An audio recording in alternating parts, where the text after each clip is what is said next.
When are we going to see a Chef Allen custom from Joe Amato Customs? Maybe 2 weeks. You want a vintage or you want a classic? Joe don't waste time. You just say anything you want to hear. Hey guys, I'm Rob Bass, and this is Masters Comic Cast, the only podcast about the new Master Universe comics. And today we got my usual group of misfits. We got Jukka and Joe. Jukka, thank you for being here. No problem. You're awake. You feel good. Right now, if you guys don't notice as we're recording this, it's about 17 billion o'clock in the morning in Jukka's country right now. He's been up all night. He's like delirious. So this might actually be a lot of fun. I just got back from a double feature of watching Men in Black 3 and then Prometheus, so I'm all hyped up here. Oh wow, you just went from like one extreme to another. I mean, but you know, at least it's aliens. And of course, thanks Joe. Thank you, Joe, for being here. Oh, it's always a pleasure to be here. We're gonna have some fun today. You got your engines revved up. Sure do. All right, and we have a guest. Danielle is here with us. And now, if you guys don't know who Danielle is, because I'm just saying her first name, I'm not going to screw up her last name. She is Penny Dreadful. You know her from the He-Man.org. You know, that other podcast with the people who talk a lot, for hours on end. Thank you, Danielle, so much for being here.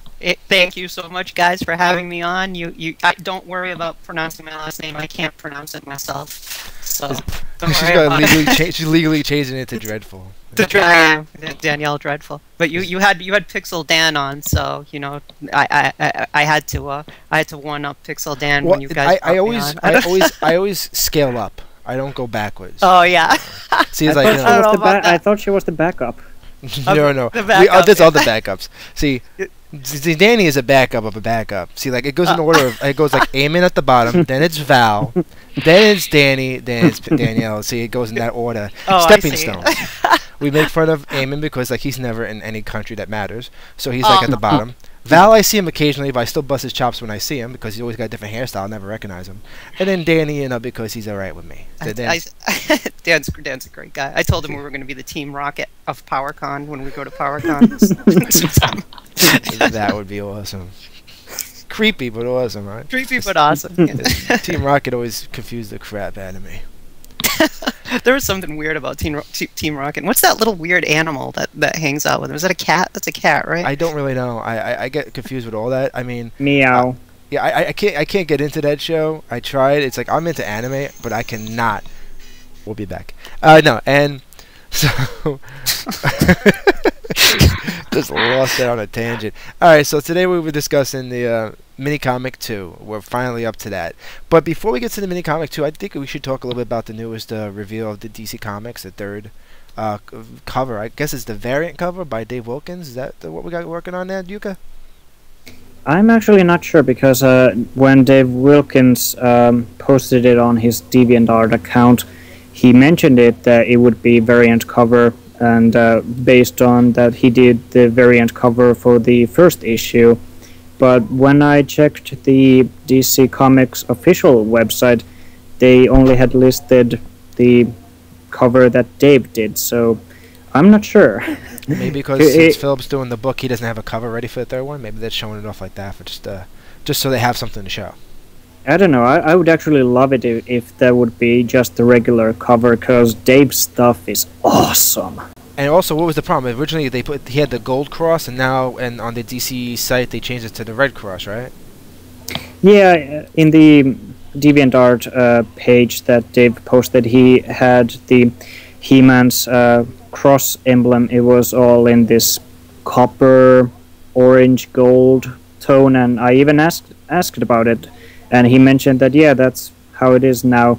But when you go to the DC site and click on their page, they've like recolored it all red, and they have a couple of those. I think their covers are also a bit more saturated than other image sources would show you, but this time I think they actually really did the whole recoloring for the cross emblem, and I love it.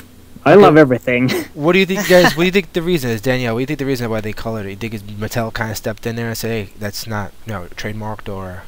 I mean, who knows? I think it's a possibility that Mattel said the cross should be red. It is more striking, with that red cross, and it's the iconic color of that symbol for He-Man. The gold, it might have also just been DC looking at it and saying, well, this copper or gold colored cross doesn't really it doesn't look as eye-catching. You know, that red cross really sort of grabs you when you look at it. It kind of draws your attention. So maybe it was just a design choice that they tried and then went back on and decided to go with the classic style. Tough to tell. Be interesting. We could ask Dave Wilkins when he comes to PowerCon because he's going to be there, so we could talk to him. Just this corner. I said, "What did they tell you to do? Did they make you do this?" And I just yell at him. What's that all about? It's also interesting because I mean, in the cover, he has a lot of green hues, and I really like it because it makes He-Man pop out of the cover. And then on the sky, there's a lot of orange and yellow, and the cross being this maybe gold copper, it kind of suited the cover. So when you look at the DC version and it's this really just primary red, it kind of clashes with the overall tone of the original covers. I mean, colors. I mean, so I think they should have like maybe tinted the red to fit the overall color mood, if you will. Yeah, because you know the red that you were talking about, you're right. I mean, it's more predominant and iconic, but I actually preferred that gold copper look. It was something unique and different. You know, since we know we're getting a whole different take and a different story, and the outfits are always slightly, obviously different. I thought it'd been nice to kind of keep with that, but it'll be curious to see what they'll do in the final product if they're going to go with that red, or like you said, you can maybe even like put some different hues or tones on the red. But I kind of like that different, the copper gold one myself. Also, I actually have some new update on that. I just checked Dave's Deviant page, and I mentioned to him that on the DC page they have it in red, and his response is that it was the earlier version and they were in a rush, so when you see it in print it'll be gold. Okay. Oh, so there. Problem solved. Good. That's it. Oh, there you go. Now, is it going to be gold throughout the series, or was it just for that cover? I think it might be overall, because, I mean, have you guys checked the early concept art that Philip Tan did? I think it's very, very gold, orange, copper-ish there as well. It also got that chainmail feel to it, so it's going to be a lot more, like, I guess, realistic-looking style. All right, other than that, I mean, what do you guys think? I mean, besides it, this is getting annoying. I think we're building ourselves up here too much with this DC Comics. I'm telling you. Whatever you mean. The cover looks awesome. The cover is amazing. That's the problem. It looks too cool. Every cover looks so damn good. It can't possibly live up to the... No, I'm completely going to say we're going to open up the page, and it's going to be like Adam smacking himself in the head with a stick while Orko spins around a circle every page. That's the whole story. He's going to be singing la la la la la every page. There's no dialogue. Even worse than that is that we'll all still buy it. And the variant. And the variant. So every website can then bitch about it later. You know, every forum can be like, "Oh, I hate this book, but I bought all the 16 different variant covers." Right, every one of them. Yeah, every one of them makes me shake my fist in the air. Well, I sure hope they don't let us down. I mean, I don't think they will. You know me, I'm always the eternal optimist. I'm always trying to look for the best and hope for the best, and I hope that new comic doesn't let us down. And then when you find out it's the worst, you become like a violent little chimpanzee. One question for you guys about that cover. We see He-Man on a boat, and there are these water monsters coming at him, and some silhouette that is very merman-ish. Yeah. But why is He-Man looking upwards? Is there a bigger threat on the sky? No, I'll tell you what it is. When you're on a boat for a long period of time, you get a little disoriented on the ship. Especially when the ship's breaking up. But obviously, there's not much of a boat there for him. So he was looking up because he just got dizzy. Up is down, east is west, green is black. You know, that happens when you're on a boat. Yeah, and you got to get that focal point so you don't vomit overboard. See, He-Man was looking up so he wouldn't vomit, because how uncool would He-Man be? He's on the ship, he starts puking off the side of the boat because he's got seasickness. Strongest man in the universe can't handle a little boat ride. He's like, Merman, I'll get you. Yeah, exactly. Merman's like, oh, come on, don't pee in the pool, man. I live here. On his face and his mouth. Oh, gross. He's got signs with pictures of He-Man, like have like silhouetted, like, thrown up. Like, this is what I have this sign for. You're not supposed to do this. Oh. And that's why Merman attacks him. Merman didn't have no problem with the guy. You know, it's just like you peed in the pool. That's it. That's the story. He-Man peed in the pool. Now we know the whole story. Plot synopsis: Merman is spoilers. You know, spoiler warning. Merman is in it, the villain in it, I guess. Like you couldn't tell from the cover. It's like right. Who is that guy? It's like the image of Trapjaw in the other picture. Like, I don't know who's the story. I don't know what this story is about. It's Trapjaw. Trapjaw is wearing a cape. It can't be exactly. It's a guy like Trapjaw. But this guy has two hands. God help us. You know this book's going to suck. I'm telling you, it's going to suck. It's not going to live up to it. The covers are way too cool, man. They got Sergio Aragonés to draw like Gru, just to be in the back, just to make it like, just to balance it out. It's way too good. Well, let's hope they prove you wrong. Hopefully, God willing. I'm fine with being proven wrong, but just do it. Keep an open mind. I think it'll be good. No. No open mind, sorry. Wrong guy, I'm not an optimistic person. When it's nice, then I'll be happy, you know. Once I spend my money, like $18 a book, I think is what the book's gonna cost. So when I buy that, I'll just be fine. So then I can bitch about it on the podcast. Jukka, are you being optimistic or pessimistic? It's about the same. Half empty, half full. There's still glass. So okay, let's start the next mini comic with the mini comic 2. We're here and we're about ready to talk about it. And I want to just bring up the fact that when you open up this comic, it tells you who's the story by because his name's at the top. It's Scott Knightlick, and then it's written by Tim Seeley. And my question is, sometimes I wonder like how much freedom a writer has when there's story by and then written by. You know, it's kind of like when you if you do a gig and like someone hires you to do a job and they're on you every 5 seconds about it. You don't get that freedom. You know what I'm saying? Like, Joe, you do customs. So imagine if I'm like, all right, this is what I want. And every 5 seconds, like, no, I want you to do this.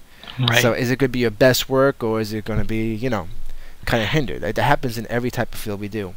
Oh, yeah, it'd be hindered, all right. And think about it, he's not even just getting it just from, like, Scott because, there's editors on the book and this type of people. So there's so many people behind this book all really throwing it at the writer, Artists can just get away with what they gotta do. Artists always kind of have the easier gig in comics. I mean, it's the thing you look for the most is the art, but it's the story behind it that you end up reading. So comics in general, just you want to make sure you get hit hard with that story. And mini comics are probably the hardest thing to do because you get like what is this mini comic? 2 pages, guys? Like what is it, a page and a half? I mean, really, this is basically like there's no story here. I'm sorry. There's like a couple images of a green guy and someone getting punched in the face. I think that's it. This had some of the. I mean, it had some of the least amount of dialogue out of any of them. Like I said, think they listened to the last podcast when you were like, there was so much dialogue. It was great. There was like 1,500 points. Yeah, me and my damn quotes for talking about every page and how many words were on each page and the average. They're like, not no more. Yeah, it balances it out now. The opposite. Well, I know ink costs a lot of money, so ink with words must cost a lot more. So, okay, so. I guess I'll set up the book because, Jukka said, Dan did such a great job setting up the book the last time we did it that I'm going to kind of set it up. I'll go page by page. You guys ready for this? Oh, yeah. Okay. So, page 1 is got the Incredible Hulk. He's fighting people here. I'm sorry. Megator. Guys, I got confused. I apologize. So, basically, panel 1, the first set of panels, Megator is ripping through people trying to find Titus. You see it's a guy that kind of looks like a Cyclone guy and a bunch of blue dudes with helmets who look all like Cyclone people, kind of scream like, oh my god, big green guy. And he's got his weapon. He's making a mess. He gets knocked out by He-Man, and that's where we start the first page. So, guys, Danielle, let's start with Danielle since you're the guest. Your interpretation. You open up the mini comic, you see this first page. What are you thinking? Well, I'll say positive things first. I think it's really pretty. Awesome to. It's pretty. It is pretty. The art, actually, I do like the art. I think the art is. I like. I like it. I think Mr. Alves did a nice job with the art there. I will say, after all these years, it's pretty awesome to see Megator in action. Like, we finally, after, since 1987, when we first saw Megator, and we never had any story development at all for that character, we finally get to see him in action in a comic book wreaking havoc in this town. and that's pretty cool to see Megator in action. The thing I'm not a huge fan of, like, this, all the Cyclone people, the Gar, I guess the Gar that have all the Cyclone suits. I wasn't a big fan of that idea in the bio either, that everybody has these. It just makes Cyclone to me less special, that he's, that everybody's, all of them are Cyclones, and I guess nobody's got an actual weapon. Everyone's just got shields. Kind of. No wonder why they get their ass handed to them right now. Why do they all have shields like Cyclone? I guess Cyclone is the last remaining one in the present, apparently, but it's still, I don't know. I'm not a huge fan of that concept, but otherwise, I mean, I think it looks cool to see Megator, like, smashing up the village and stuff. Yeah. I mean, that's pretty much it on this page. It's like, it's good. Megator doing his thing, and you see, like I said, you see the Gar and there's the blue people, and they kind of don't look, they don't look tough. I mean, it's pretty sad because, like, you think Cyclone's a pretty cool character, and you see this back, you first minute you see this image, you think automatically it's Cyclone. So you get kind of excited, think, wow, Cyclone's there. And you're like, wait, no, that guy over here on the left has the helmet just like Cyclone. You're like, that's right, they all got it. And it kind of defeats the purpose, because it's like you said, when you're buying the Masters figure, it's that guy, It's, you don't want to see 25 different red Beastman guys running around being Beastman. You want to see Beastman, Every character is unique. And to have that, I guess, being the clothes of his people, I guess it's a big deal. I mean, Joe, what do you think? Well, again, yeah, it is good to finally see Megator in action. The thing is, it was like all the action was on that one page where he smashed, like, in that town, and then the next scene you seen He-Man appear and he, like, punches him in the jaw, and there's nothing more really happening from Megator. But I do love the art. The art is really great. It is kind of redundant seeing all the different, like you said, people dressed like Cyclone, because like, he's there. You see 4 different versions of him. I would have preferred just to see, just Cyclone, maybe in a scene before maybe he would come into a battle, and all the other Gar just with no Cyclone outfits.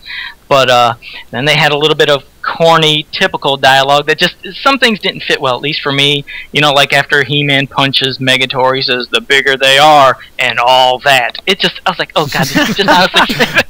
Yeah, like he's going to say the line and forget the rest of it. It's like, the bigger they are and the stuff. I have to say, I kind of liked when He-Man said, "Would you settle for a little man with a big uppercut?" Even though it's corny, like, I could totally hear He-Man's, like, John Irwin saying that, I thought the same thing. Is that an uppercut, the way He-Man's posed? No, it isn't. No, it sure isn't. It's like just a roundhouse. That's a roundhouse. Right in the face, yeah. But you're right. When he did say that line about that, punch him with a big man with uppercut, that I didn't mind. I didn't mind him saying that, because it did feel Filmation, and it was kind of corny, but it wasn't bad. But just that next line then, with the bigger they are and all that, it's like it was just getting too redundant, and it just didn't seem like it fit in. I wanted like a more James Bond movie. He's got like a catchphrase for everything he says. Exactly. And I was like, oh, here we go with the the corny catchphrases or the stuff that just don't fit in well. And I think we could have did without that. I mean, I know we're not going to get serious tone from this mini comic. I've said it. Rob said it. We know that. But some things, like, did you honestly have to say that? We could have lived without that line. Yeah. So that's pretty much my take on the first page, and we got a lot of other things to say too. Jukka, I'm giving it to you now. Yeah. I've forgotten a lot of what the bios say, so I'll be the guy during this episode going, okay, what did they say, and what was confirmed and what was not confirmed, so you guys can educate me all you want. I'll take it all in. But yeah, I was actually... All of those Gar people wearing exact same armor that is Cyclone's getup.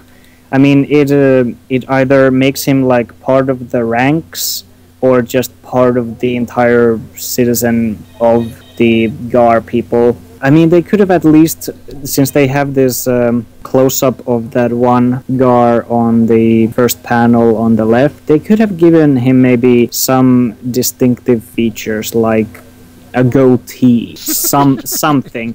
Because otherwise it's going to be like clones of each other, and I've already stated it a couple times how I hate that sometimes people, they misspell the names, and Cyclone's name is one of the easiest ones. People always write it with a C instead of a K, so yeah, that just brings a lot of bad old memories of me ranting at people, it's not a clone, he's not a clone of anything, it's spelled with a K, and now you have a panel that shows a lot of Cyclones all looking like the same, and yeah, what makes him so special? I actually think it's a little racist that we all think all the Gars look alike.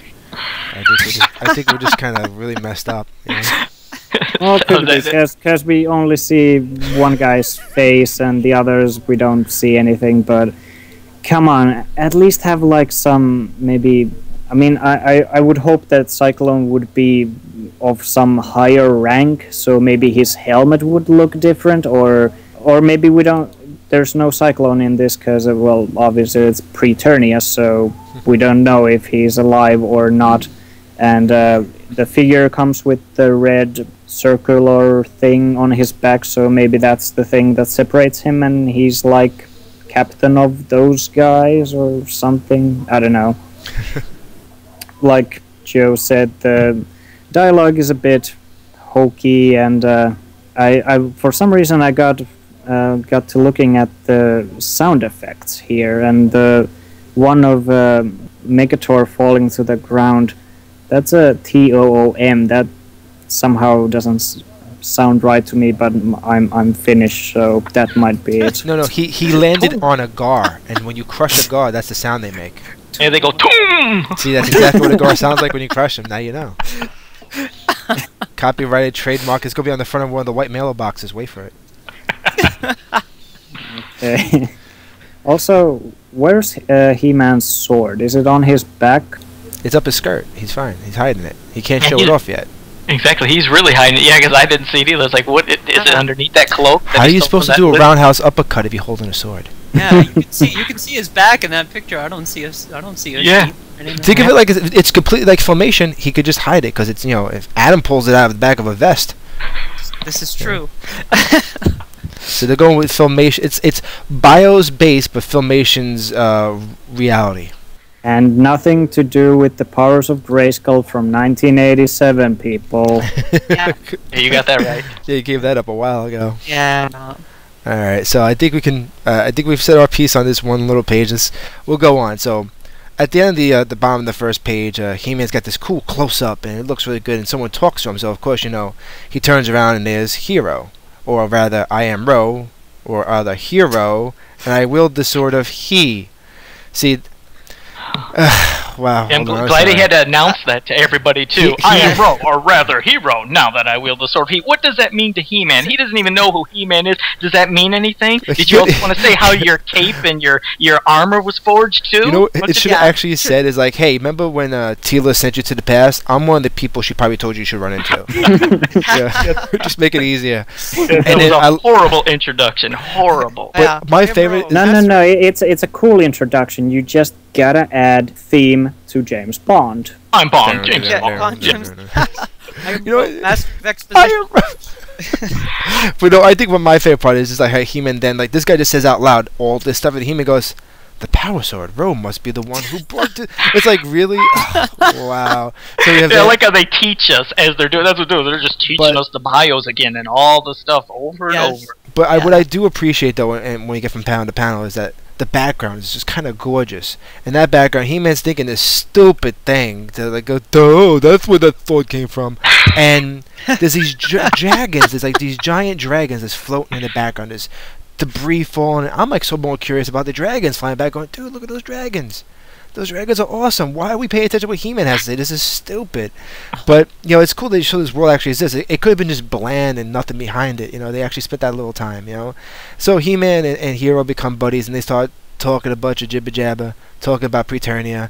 And somehow Hero's got a Turbodactyl, and he's got the Tritops, and they're Biotops, or what? Biotops. Biotops. There you go. Bionotops, as sorry, they I never owned one as a kid. Okay, I never owned one as a kid, so we'll just let it go with that. So it goes. They show up to the Eternian playset thing, and that's where this page ends. So let's switch it up and give it to Joe first. Wow. Well, here's the thing that irritated me for those who will read this eventually, as He-Man and Hero are walking and they're talking. He-Man's basically saying about, I've been doing what I can, but for every injustice I right, another takes its place. And then here comes Hero with a line that I just love. He says, yes, Preternia needs heroes. Now, here's my thing. What do you mean, Preternia? No, it's Eternia. You are not on the planet Preternia. You're on Eternia. What is that comment? To He-Man, it's Preternia, but for Hero, you are on Eternia. So I was like, did they honestly write that too? Another great piece of great writing. Preternia. And explain why, because it's the past. So the modern Eternia is referred to the olden days as Preternia. People who lived then are not going to call it Preternia because it's like pre-Eternia. It's like, oh, man. Oh, it's painful. Maybe they should have a different name. It shouldn't even be Preternia. It should be like Gar Country or some crap like that. That's actually one thing I was looking for in the first page. They only state that the place is Preternia, but if we're gonna go with the assumption that it's the place where all the Cyclones folk live, I would have actually hoped that they could have specified the name of the village or the region or whatever. Yeah, location, yeah. Subscriptions, you get a map, so just point to somewhere on the map, guys. It's Anwat Gar, right? I'm assuming it's ancient Anwat Gar, right? You would think so, and that would make sense, at least around there. And then from there, they fly, just like Rob was saying, they fly to Grayskull Tower. Soon. They fly to soon. They're there. It's soon. Yeah, exactly, because there's one little caption description. Soon. I mean, my God, they jump from one thing to another. Like you said, it's just so quick. So now they're inside Grayskull Tower. And inside you see King Grayskull, and he's standing there. And, of course, He-Man is thinking, my ancestor. Teela was right to recommend this disguise. It could have been awkward, because, he would have looked just like him. But as they're talking, then King Grayskull's talking to him, and he says, Hero tells me that you've done quite well against snakes on your own. I think your power would be put to even better use. And then it goes to the next line, and Bubble says, alongside great warriors from across Preternia. Whoa, Joe, take it easy, Joe. Joe, you're getting a little too excited. We're still working on the first page. Joe's already jumped to the next page. It's like an ancient Egyptian saying, we live in the year 10,000 BC. Like they would be aware enough to call it BC. Right, yeah. Well, you're going to see how it goes. It goes from this handshake to then King Grayskull exclamation we're talking about. They are called the Masters of the Universe, and suddenly from the handshake, it's in a dramatic pose that a lot of everybody's seen, where they have Titus, and they have Hero, and they have everybody all together, and suddenly now King Grayskull, who was shaking hands, is jumping at the screen with a shield and axe. I was like, you go this you gotta understand, it's one of those things that they gotta put in this page. It's like, we own the rights to all these characters. Let's put it on the page. But I want to talk a little bit about the Preternia for a second. It's so funny you mentioned that before. But on the first page, it says, like you said, Preternia. So why does he have to say Preternia? Like, they mentioned Preternia an awful lot in 2 pages, just in case you forgot where you were. Right. I'm not too sure how that works, or... And that's the thing, I just don't like it at all. Like you said, and Yuka was saying, if anything, mention the location of where this battle's at, where you're needing help. But if you were going to mention something, say, if you were talking about the planet, say, yes, Eternia's in need or needs help. But to say Preternia like that, I was like, you guys don't even understand what you're putting down on the paper. Right. That makes no sense. I have no problem with them doing that in, like, the introduction, like the prologue before you go into the comic, but not the characters themselves saying Preternia. It's just seems weird. And especially ones from Preternia, they should not be referring to it as Preternia. Exactly, yeah. If I say Superman's going, I must help people in Metropolis. Metropolis where I live. People of Metropolis need me. They need a hero. They need Superman in Metropolis. You don't need to do that. We get it. You're there. He could just simply say, people here, like at this time frame, we need help, whatever, whatever crap. But Danielle, so that first page, Joe was trying to jump off the gun. I want to save that big explosion of characters for what we talk about special, because I got lots of questions for that. I don't want to get into that yet. Let's go. I'm sure you're not alone. This is very confusing stuff. So, all right, so the first page where they're running off in the distance. What do you think about this whole, like, the hero and the dynamic pose with the action lines? Even though he's not moving, they put action lines at him, and the cape is flaring. the dinosaur pooping dragons on Superman. I'm sorry, Superman. How? Whoa, where did that come from? He-Man's head over there. So what do you think about this one page? I mean, it's a lot of it's actually the most dialogue in the first 2 pages. I mean, jeez. I mean, it's like Joe was saying. I mean, I think the dialogue is a bit. It's a lot of exposition. I mean, we don't need Hero telling us, well, I am Ro, or rather Hero, now that I have wield the sword of he. Like it's telling us, oh, you have to you have to it's putting that bio stuff in the comic, and we have to accept it for what it is. These mini comics are the bios with illustrations, really. I mean, it's just, that's what it is. And I'm not a huge fan of the idea of the sword of he, and to like actually kind of talk about it. Why would he say that? Like, there's no reason he would go into detail on that. Right. I mean, should it be like an asterisk that says "Keep reading the bios, kids"? That's what it should be on the bottom of that. Yeah. Yeah, well, I mean, I would actually even love maybe some asterisks of pointing out that, oh, the name of he is Power in Trollen, or I think that's how it goes in the bios. I keep forgetting. Easy. Don't be bringing those Trollens back into everything, man. Yeah. No, that's actually in the bio. It is, yeah. It has been confirmed. So he's not a hero; he's just a hero. So he's actually like a Trollen word for he's power row. And a type of fish egg. he was tasked by the Trollens to pick the wrong guy. Pick the guy in the gold armor with the. You know what? If I would make a mistake like that, I put the guy in the gold armor too. It's pretty fancy. Yeah. But I think I like the art. I mean, I do like. I don't know. I mean, I'm not. I don't dislike that scene of Hero on Turbodactyl and going toward. It serves its purpose. Towers. It's kind of a cool looking atmospheric scene with the volcano in the background and stuff. So, but I don't know. I don't know. I like it. I like the art, but Yuka's the artist, so maybe he can give his idea on that. Is it drawn properly, Yuka? One thing that I did notice on the last panel, they kind of forcefully added the logo on Hero's cape. That kind of bothers me. Oh yeah, I haven't noticed that. Oh yeah. And now I'm tainted. That looks horrible now. And it's I mean, yeah, the pose on Hero looks awesome, and that could be into like postcard or whatever, and just more Hero art everywhere, and just more exposure of who Hero is. The original guy, not this classics guy, mind you. I'm always gonna be toting that horn, and this goes back to what I mentioned, where they were with Megator, because have you seen the Preternia map that came with the classics figures? Yeah, I got it. I think I gave it to somebody, but go on. Well, and Watgar.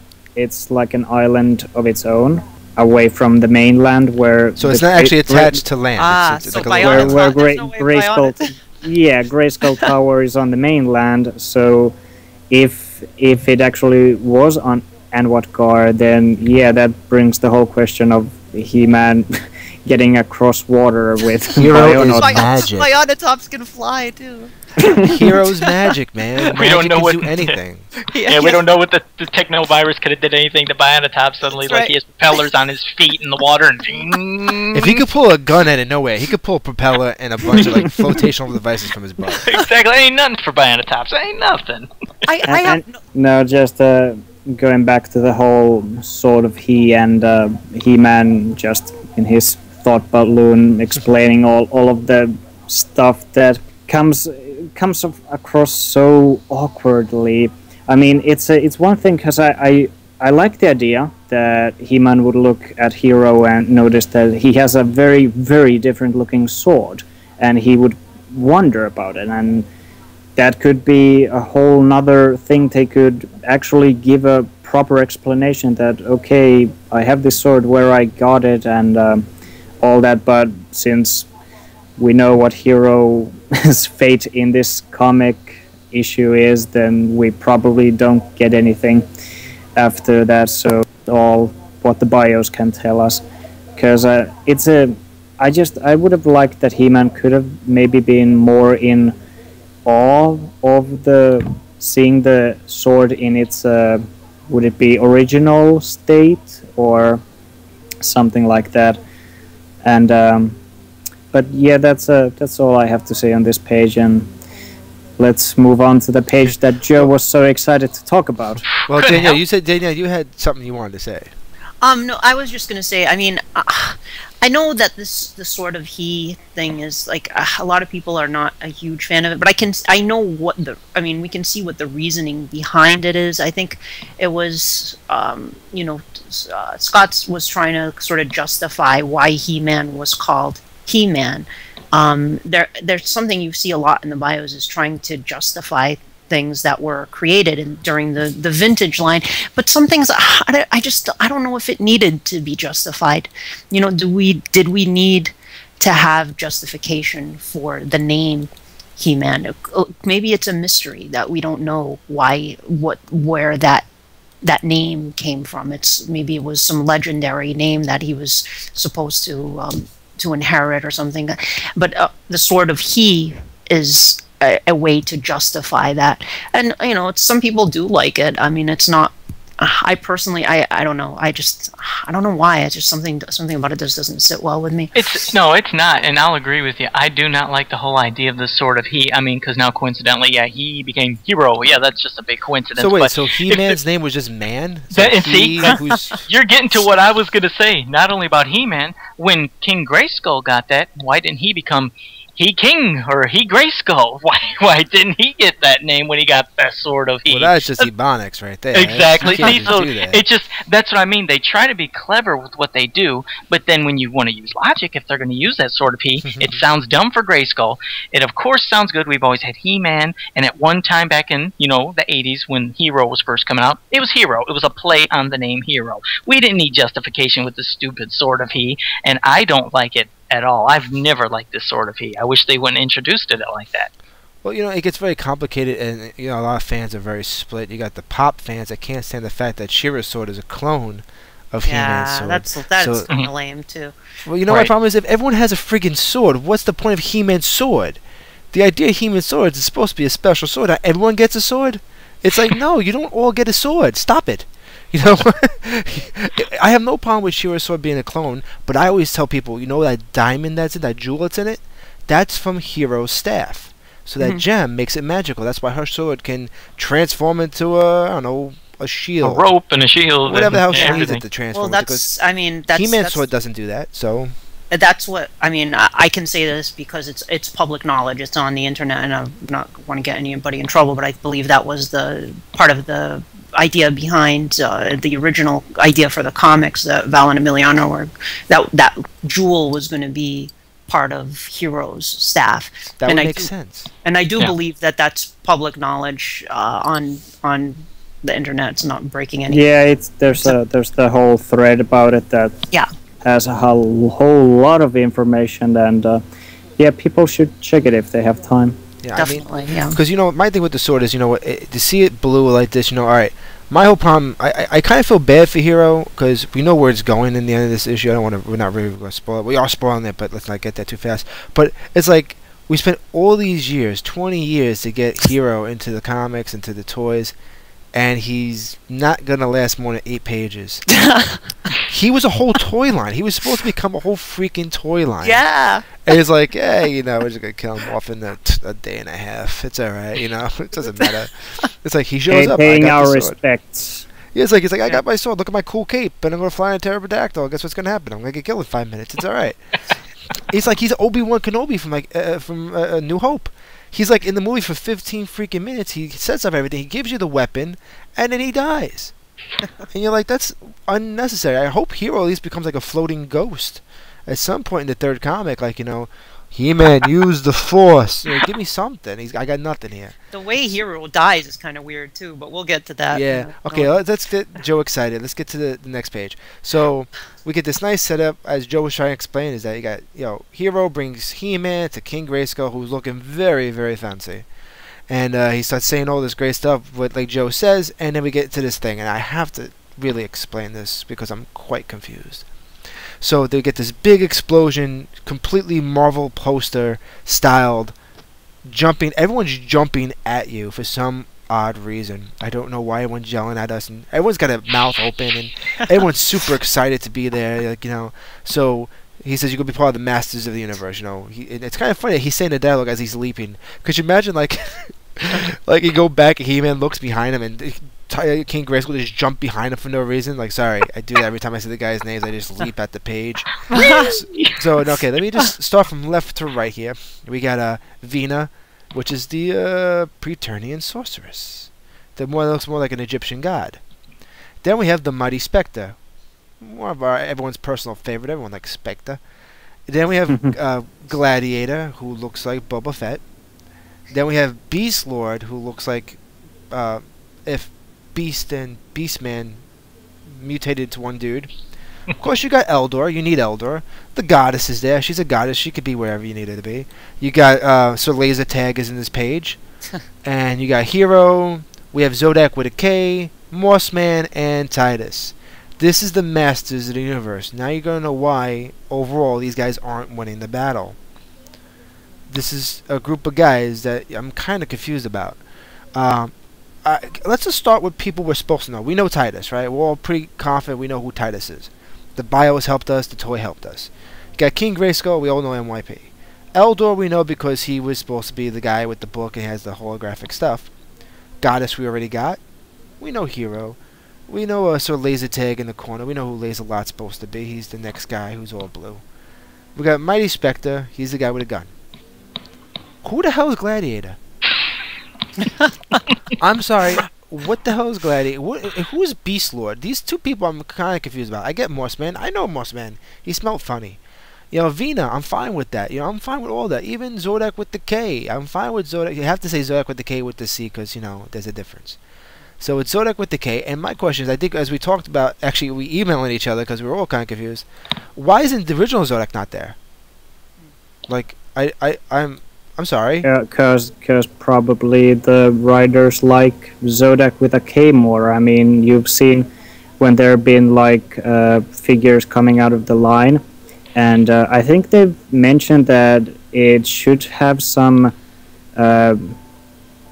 importance of which figures are displayed on the back cover, and whenever there's a need for Zodak, it's mostly always the Zodak with a K, even if it doesn't. The one who didn't sell well, right? That's the one we're going with. The one who didn't sell well. Why wouldn't they both be there? Because I mean, the original Zodak is the mentor of Zodak with a K, and he leaves. The original Zodak leaves Eternia when King Grayskull dies, according to the bios. So he should still be around during this time. Was he just busy that day? Like, you know, it's like, I can't make it, guys. He's like, wait, I can't jump out. Every time Grayskull wants to talk about the group of people, we're all supposed to leap and pose. I'm tired. You know what? Zodak with a K, you're my apprentice. You stand in for me.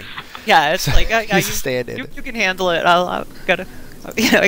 Depending what story they'll give Zodak with a K, which I don't think it's going to be all that much.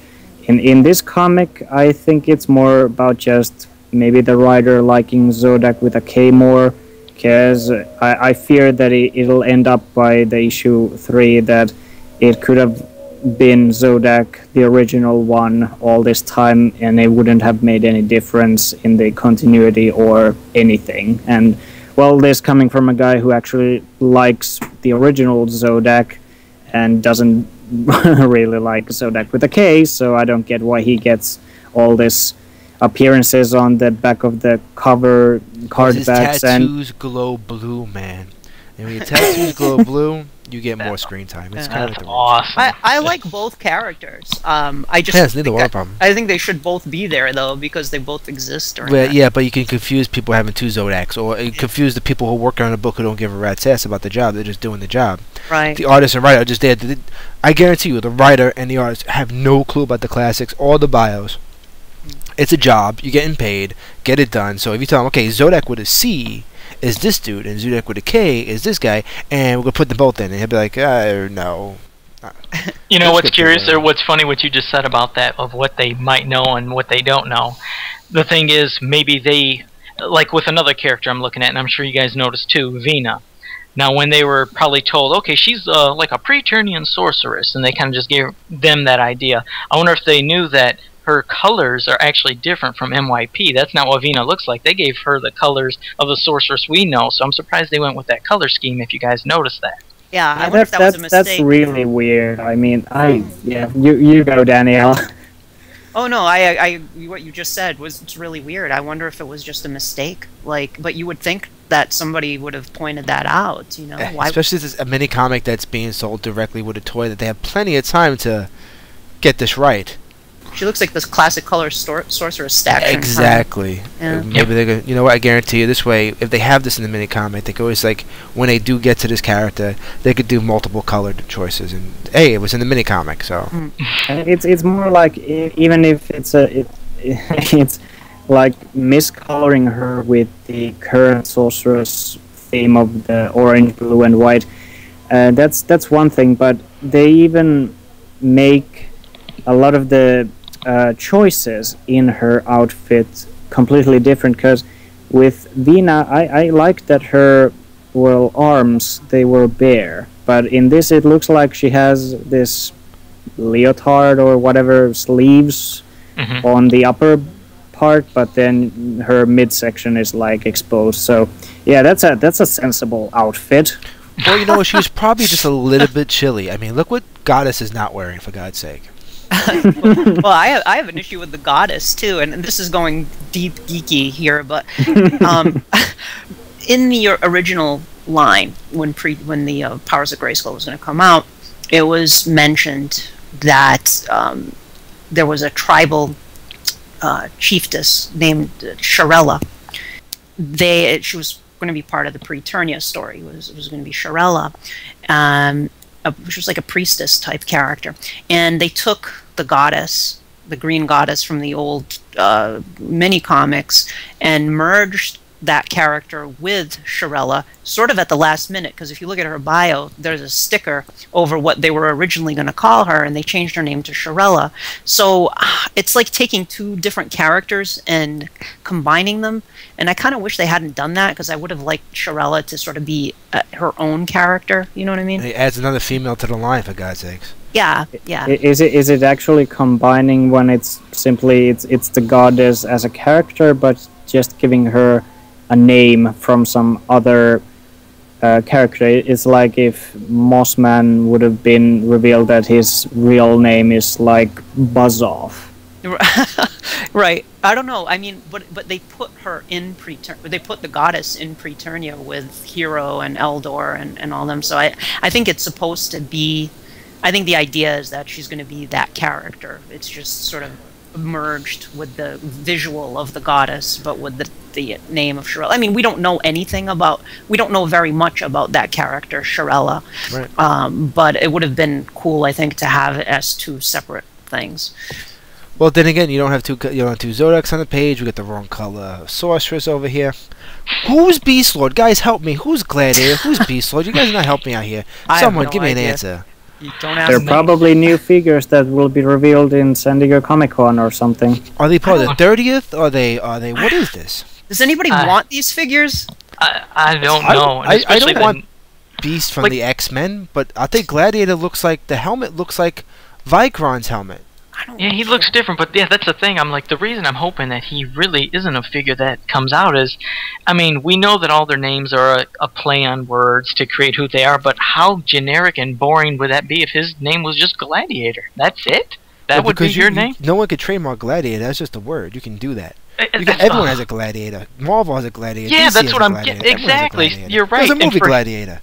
That's what I'm saying. So this character, for his name just to be Gladiator, I was like, oh my god, how generic. Well, can at least they could have so? put a hyphen in it, for God's sakes. Gladiator. That's what I mean, to do the classic. Yeah, do the classic Masters Universe dash, then hyphen, like you said, to play on words. But to do that, I was like, that seems real boring. So I hope it's not characters. If they would split up the Glad and the Ader and they had put a smiley face on him, I would have been like, that would be so much cooler. His helmet kind of looks like the Vicron. It does. It does look like the Vicron helmet. That's what I'm thinking. Maybe he's like some guy Vicron ends up killing to get that outfit or some crap like that. Red Beast might be Beast Lord. Remember that Beast Man was like all red? Maybe that's what. Oh, those sneaky sons of sea cooks. Yeah, that's what a lot of people were thinking. I mean, the face does look different though. Yeah. Oh yeah, the original definitely. prototype from that drawing. That everyone's want that Beastman for like forever. Yeah. That's something I would definitely be okay with an orange, red, a Beastman that looked like the old artwork from the original mini comic. That would make me happy. All right, anybody else want to rant about this page before we go on to Chaos? Well, I wanted to ask you guys that since the BIOS continuity, it borrows a whole lot from the 2002 cartoon, but in the Mike Young productions, we saw King Grayskull, and he had this group of his own warriors, and they later will become the Council of the Elders at the end of the episode as King Grayskull dies. Do you think those guys are still around in this Classics continuity, and they just are not yet part of Grayskull's group? Yeah, maybe they're not yet. I mean, maybe because, I don't want to get ahead of myself. I'll wait till we get to the one part later about Hordak. But, because I was having something I was going to say, but I won't say it. But, I mean, maybe later they will show up when Hordak returns, or if they have another battle. I mean, maybe that's something still to come. Heck, maybe even some of these elders, I mean, maybe one of them's that guy that's wearing the Gladiator outfit. Who knows? We know the elders exist in this time. Right. We do know they exist according to the bios, but we don't know who they are, like, other than Zodak. The two Zodaks, I believe, were part of the Council of the Elders. So that's really all we know. It's going to end up being Beast Lord, Gladiator, and Mighty Spectre. It's going to be the rest of the crew. That's going to just be sad. I mean, no, really. I mean, one thing I think is a little sad about these mini comics is how much they want to shove down the new characters down our throat a bit. And I do take offense to that because, like, you know what? Like I said, my joke about Hero dying, like, we're getting close. Like, we're almost there. He's almost dead, guys. Like, get the death clock down, the countdown right now, because he's not going to live for much longer. If you guys enjoyed that one panel where he's got the sword and the cape, it's going to be over shortly. Here we go. We get full pages of Sir Laser-Lot, like, doing all this stuff and getting a whole lot of dialogue. You know, I mean... another set of great dialogue coming up. Let's get to this page already. Okay, so another caption box shows up and it says soon again. I don't know where soon, how soon, sometime soon. Maybe after He-Man said that dialogue, Grayskull jumps over him, they go running out the door, and they go right into this battle. I'm not too sure. Preternia is a chaotic time. No one's got a clock. So we don't know exactly what these soon stand for. Is it a week later, a day later, 5 minutes later? Apparently it's just soon. So we went from Megator doing his thing, getting punched out, then hanging out with Hero, then meeting the guys, and then we're fighting again. So now this page is battle galore. We don't know where it is. I mean, we knew we were going to the soon we ended up at the Eternian playset. Now we're soon somewhere else, and it's basically fire, brimstone, debris, snake men are everywhere. People are clobbering each other. He-Man's got his sword out finally, so he's now roundhouse uppercutting people with his sword in his hand. And we got Titus in this image. We got Sir Laser-Lot's in the front image. He's got, I'm gonna have to say this line. All right. I bet you wish you hadn't sworn your sword to us now, eh, boy? Not only did he just like say like you're a punk, you wish you didn't do this, but he just called him boy. Did he just say that? He was like, "Hey, boy." No, he didn't just say that. No, he did. Oh no, He-Man was like, "You didn't just call me boy." See, that's why King He-Man sends Spectre to go get Sir Laser-Lot in the past and bring him to the future so he can kick his butt in the future. Yeah, he's not actually a complete lie. He's not the next man at arms. He's actually there just to like smack around. So, remember you were calling me boy? Yeah, who's the king now? Welcome to the future. It's a show off. Alright, well so we get in like He-Man's decking out. Oh, here's a thing that bothers me, and then so He-Man says, "I'm just glad I was here to kick some tails." No, not now. And now you turn around and before you even get to the next panel, He-Man just punched Snakeface in the face with his. Isn't he supposed to turn to stone? If he looked at him, maybe he just down to look down. He closed his eyes. His eyes are kind of closed. Maybe he knocked the snakes out of his face. Like, I mean, he hit him so hard the snakes came out. He wasn't even trying to take the snakes out. Is it a punch? Because you don't really see the There's an effect action for line a showing punch. the fist. He just took his arm and just pulled Snake Face No, down or that something. facial expression is a punch. That's Oh yeah, he gave him an old-fashioned punch right in the 5 snakes in his face. Oh, he hit him so hard to make the snakes come out. Even the snakes are hurting. Alright, also, now we start going. Shirley's a lot wasn't talking about Snake Man, Snake Face getting punched in the face. He was alright with that. It was the fact that Hordak shows up with that little red dragon thingy. He's got some tablet in his hand. It's like an iPad. You got the Horde Troopers, which is cool to see Horde Troopers. I'm kind of excited about this Horde Troopers. And you got Grizzlor, Leech. King Hiss is like, whoa, blah, blah, blah, blah, to Skeletor. Apparently Hordak is checking his emails. So this is that page. And I'm going to send this over to Jukka. Jukka, go ahead. It's a very action-packed page, and I do like the colors, that all the hues of red and orange and purple. It makes it feel like very action-oriented. The Snake Men, in the earlier mini-comic, Skeletor came to them and they kind of, well, whatever you say. Oh, here's Squeeze, who came to say that some person attacked us. Then they got driven away by Hero. Then now I'm trying to figure out how they all ended up here. I mean, did these heroes go to the Snake Men, or were the Snake Men coming at the heroes? I mean, is it basically what He-Man says, that snakes were bound to go for the secrets of the central tower eventually? And that's also one of those that He-Man, he's a kind of a mixed bag of how much he knows. In the first mini-comic, there's whoa, Preternia, 5,000 years before my time, I know this.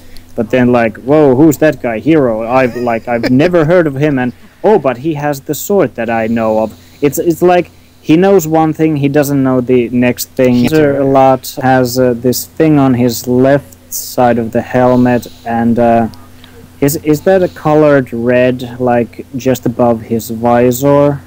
Yeah. It's like an eyebrow. And then the next panel, he's turned his head and it's blue. Yeah. So is that a miscolored thing? Oh, there's plenty of miscolored in this one. Trust me. Well, is Sir Laser-Lot with a red belt miscolored? Because I don't remember that with the figure. Yeah, and that would have helped, wouldn't it? Yeah, exactly. It has better colors in the comics than the figure. You know, I noticed a universal thing that we have said for every page. The first thing almost everybody says is, man, I really like the art, and then we destroy the dialogue, because it's true. Isn't that sad? The art is fantastic, but woo, this story, it's like my watching God. anything nowadays. The art has to be on par. This isn't like the 80s mini comics where some were drawing well, some weren't. This has to be good art, because we've waited all this time, and it's being packaged in with these toys. It has to be good. So let's just stop right now. It's good art. We got it. So let's crap on it. Okay. Why does King Hiss suddenly have pupils? Earlier, he did not have pupils. That goes with the eyebrow on Laser-Lot there. They have no idea what they're doing. He was so surprised to see Hordak, he grew eyeballs. That's what happened. and Skeletor once again helps us with more exposition that Hordak, little does he know, he faces a future apprentice on this battlefield. Oh man, what? I mean, I've never liked the whole apprentice thing, but now he even shoves that up here. Take that, you snake face. No, it's pretty bad. I try to avoid as much thought balloons as possible, because apparently people in Preternia have nothing good in their thoughts. But to say I'm Skeletor, but I used to be Keldor, but before I'm that, and this guy's don't, we got it. Don't speak. Let's just not have nothing. I'd rather have to see the background than have anything like that. And well, what do you think about the panel? This great upshot of Hordak, Grizzlor, Leech. You got the Horde Troopers. Isn't that exciting now, Jukka? Yeah, that is awesome. And is that Grizzlor kinda 2002 version Grizzlor? Sure looks like him, yeah. Except not having that one headpiece. Didn't he have a headpiece or something? Minus the headpiece. Headband or something. Or yeah. Yeah, I mean I always liked the Horde, and Leech especially looks awesome here, and he brings some greatly needed color that when everything else is just this red and purple and black. He's the one like green splotch of color in there, but they're all just standing there and gotta wait for them to see in action, though you don't ever see them in action, I don't think. You just see Hordak, but we'll get to that later. So yeah.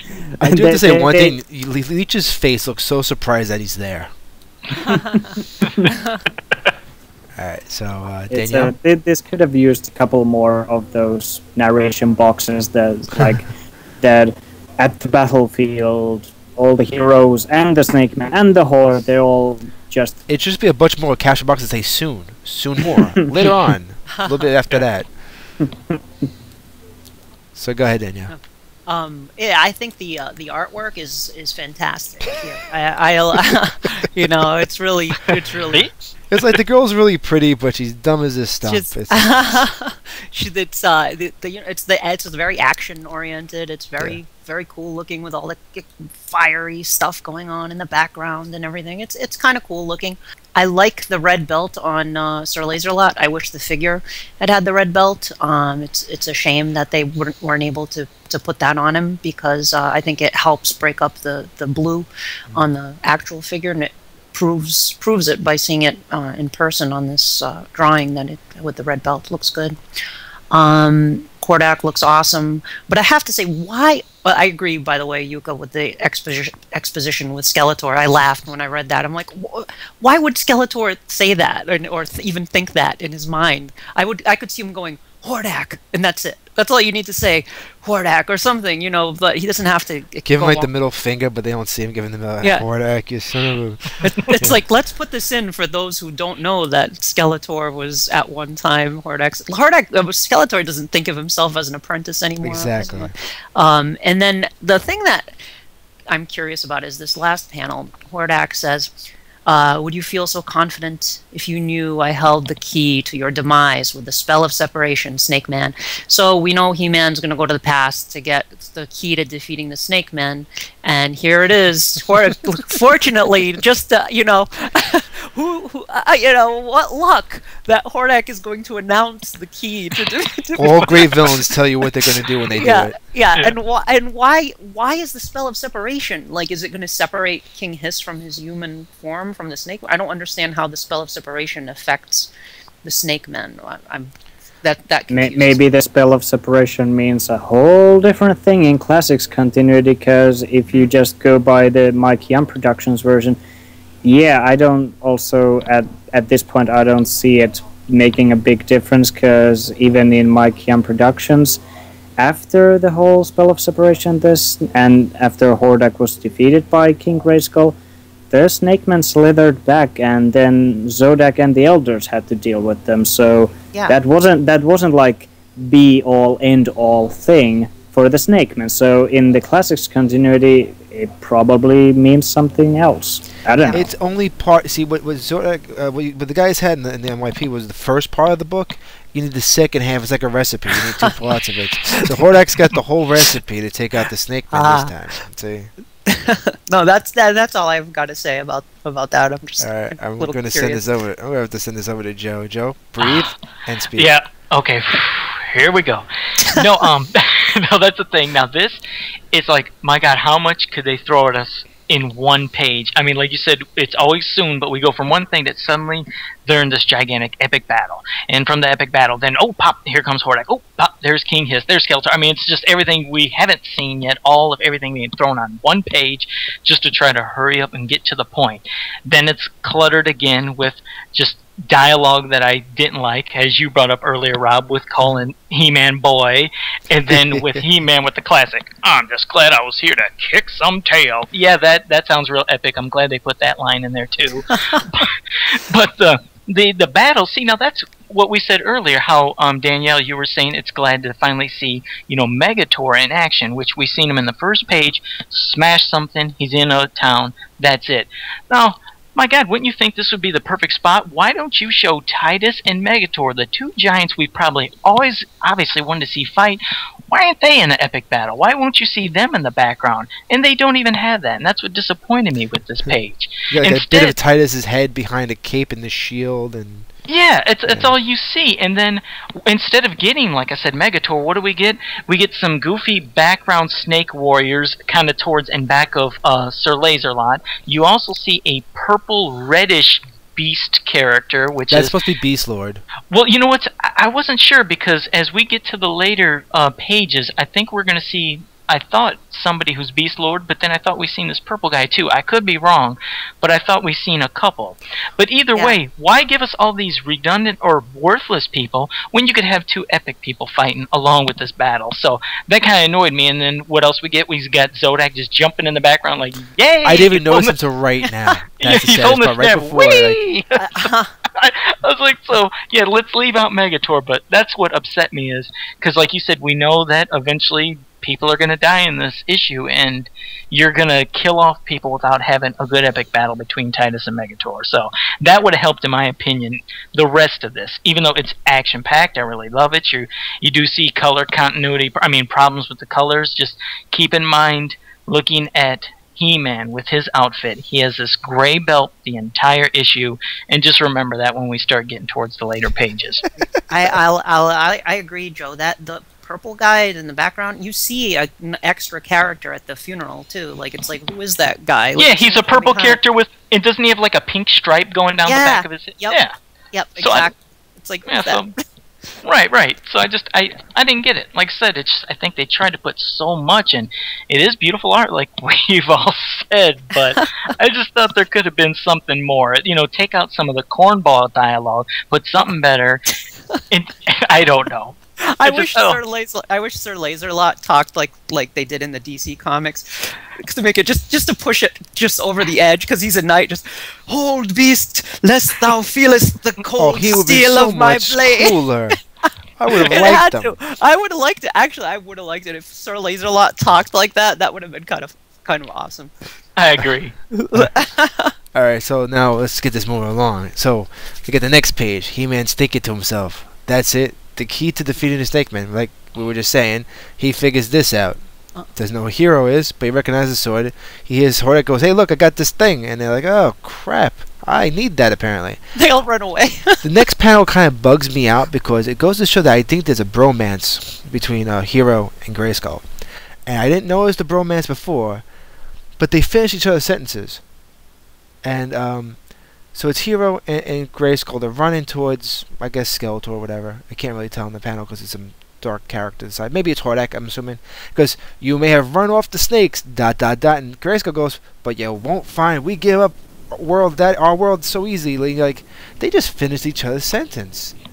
That's lovely. And they're running at Hordak because we see the tattered cape that Gelehrter doesn't have a cape here. Well, you hope it, it's, unless it's a different angle of his trousers. It might be symbolic because they're essentially filling the same role. Like in the Vintage line, Hero was He-Man's ancestor. Yeah. And MYP, King Grayskull was He-Man's ancestor. So they're both essentially the same character, finishing each other's sentences. Right. Bromance. It's alright. I'm cool with that. Bromance. I have no problem with bromances. Bromances rock. We need that in the world. And then Skeletor says some stuff. He calls people fools because he always has to say fools. And I like that shot. I think the way they draw Skeletor in this book is, oh my god, just really good for a change. So He-Man shows up to Skeletor. They start arguing. Hordak's going to start blasting people with his fingertips. And that's our page. So, Joe. Yeah, you're right. I think there is, obviously, they're trying to symbolize maybe that connection of Hero and King Grayskull, but you're right, I guess I never thought about the bromance until you just brought it up. I think this will make a lot of our listeners who are wanting to see a bromance, you got a bromance. Especially when something bad happens to Hero, you're going to see in that panel awful closeness. So I'm just letting you guys be warned. Wait, it gets good. Yeah, there is. And then you're right. So Skeletor has his thing to say, and then of course He-Man says, "Future, present, past. It always comes down to the two of us, doesn't it?" And then that's like a separate thing. And then Hordak looks at King Grayskull and he's like, this is what passes for a king on this backwater world. I like that reference to backwater. I didn't know they would refer and use that kind of dialogue. So another great piece. But he says, I'm unimpressed. And then he just blasts out this energy out of his hands. And then Hero... Oh, I'm sorry, yeah. Yeah, Zack. And Hero jumps in the way. No, because he's got to save his bro. He's got to save King Grayskull. And he jumps in the way, and that's where that left off until we get to the next page. Yeah, so you don't know exactly what happens, because what's really also odd I wanted to throw in is that if you didn't notice the no, you almost couldn't see Hero in the blast. It's almost so obscured. Because the orange is so strong, it's a focus on Hordak. But if Hero's between them, you should have a little more focus on Hero. He should be in a different angle, more something. Because he's leaping in a certain way, and then he's kind of straight out, like, hey, that's my boy. And if that no wasn't there, I don't think you'd even notice that it was Hero. You could actually wash over that and not realize that was Hero. Yeah, there wasn't a lot of detail. I mean, you're right. Seeing the no, we then focus and do see it. But as for that page, I mean, it wasn't much. Obviously, it was just basically we're seeing how Hero sacrificed himself to save King Grayskull. So that's basically, I think, all I got. Spoilers, it's not over yet. He may not be dead. It may just be a flesh wound. Yeah, it's only a flesh wound. All right, Danielle? Yeah, it's, I don't know. I mean, it seems strange to me that Hero, the way Hero gets it here from Hordak, I mean, he's Hero. He's the greatest wizard in the universe. Never does one magic spell at all. Nothing. Oh, isn't that upsetting? You're right. He's sitting there with his staff. And the staff is closed, by the way. Yeah, never opened the show to Gem. Open it up. Did some power to try to fight back. No, I'm just going to take a blast right in my face and my entire body. Quick, block with your face. It just seems, I don't know. It seems, I feel like he should have had a grander demise, you know what I mean? At least get a zap off, a Fizzac of his own. It's like, you're dead, you know. But yeah, I guess they only have so much. In their defense, they only have so much space to work with, and I'm sure they wanted to tell as much of the story as they could in the limited amount of space that they had. So things have to happen very quickly. I'm sure if they had like a graphic novel to work with, you'd have a much more protracted, sequence of events here. So I mean, we're fans, we nitpick, but it's, I don't know. It's almost like, well, don't do that then. Just don't bother. Yeah. Don't kill Hero that way. You know. That's all I've got to say about that. Jukka. Okay. You had to do that too, huh? You had to make that sound to get out. He actually has it written down. Deep breath. Written down. Make a. Because it hurts. It's like Peter Griffin just whipped to hurt his knee really bad. He's like, So Jukka, go ahead, man. Yeah, I'm a huge Hero fan, and this does not sit well with me. Hero never gets any punch or blast in this second minicomic. It was all in the first one, and if you didn't read that but just somehow got a hold of this copy, you wouldn't think too much of Hero. And like Danielle said, she had all the good lines about this topic already. Hero's purpose is like thrown away completely, and I hate that so much. This isn't the minicomic that fans were promised all those years ago. This isn't the Powers of Grayskull, and any of those lines that we've been promised goes to the waste bin with this whole sequence. I can understand that they did want to bring Hero to the classics line to make more figures, as well as have King Grayskull. I can totally understand that, and I'm so grateful that they have Hero as a figure, because that's one of the awesome things. But because they had to have a story and they had to shoehorn the same guy in two different forms, basically as the same idea. It's He-Man's ancestor and the role that he plays. It's Hero is so diminished and just gets the weak end of the shaft here. really, really annoying, and I could rant more and more, but I'll try and make it brief. On this page, it's also interesting what Skeletor mentions, that the gates of Central Tower and its secrets are unguarded. So that was his whole idea, just to get into Central Tower.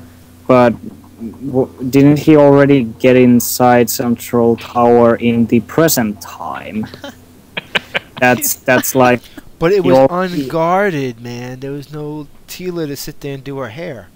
Yeah, but that's like Skeletor doesn't know if there is a whole bunch of elders or warriors or whatever inside the Central Tower, and Skeletor's logic fails on so many levels here. Though I do like the whole panel of He-Man just facing him, that future, present, past, it always comes down to the two of us, doesn't it? That's one of the epic stuff that I like, that, yeah, it's gonna be with these two guys in the beginning and at the end, so all of the Hordak and the Snake Man stuff, they just come and go and it's all good, but they should have given some explanation why Hordak would be more powerful right now. Is it because he has the tablet that has the key to like Spell of Separation? Did he have some upgrade before going to the battlefield? I mean, it's one of those that we already knew with this mini comic, that they're in Preternia and there are Snake Men there and Skeletor is there, and Snake Men already are a big thing and they have this huge army. So if you add Hordak into the mix, again, they should have had a whole lot more room to make Hordak a much of a bigger deal. That it's not, because that also diminishes a bit Hordak's presence in the battlefield until the moment we come at the end of this page of Hero just walking to the gunshot Zek from Hordak. So yeah. I want to give Yukko a moment alone for himself, just to collect himself and realize that now we have to deal with the death of Hero, because it's a sad thing. It's embarrassing because you see this and, like, you know, I mean, as cool as the dialogue is between He-Man and Skeletor, what happens if, like, in Preternia, the gates of Central Tower actually have nothing inside of it yet? Maybe no one furnished it yet. Maybe it was just built. Like, Skeletor's like, I'm going to go in there and find that secret. You can find the secret, says there's no one there. It's an empty building. They filled it with all the cool artifacts after people die. So, alright, we need to hurry up and get on. And now we're going to go to the next panel. The bromance continues, part 2. Alright, so this page sets up Hero's demise. He's going to die. I want people to put the Transformers animated movie and that music when Optimus Prime turns gray and black and dies and hands the Matrix leadership off.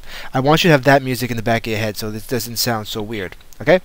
So, so He-Man's, the King Grayskull is there. He's like, Hero, why? He's like, you have always been the worthy king, and now I deem you worthy, ... of the sword of he. An Ungg. That's how he dies. He says Ungg.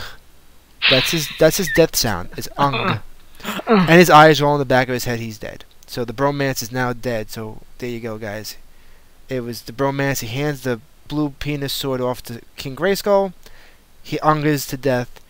He-Man runs up and chokes Skeletor and screams Hero. And then he still laughs and goes, your wizard is, as they say, history. He-Man.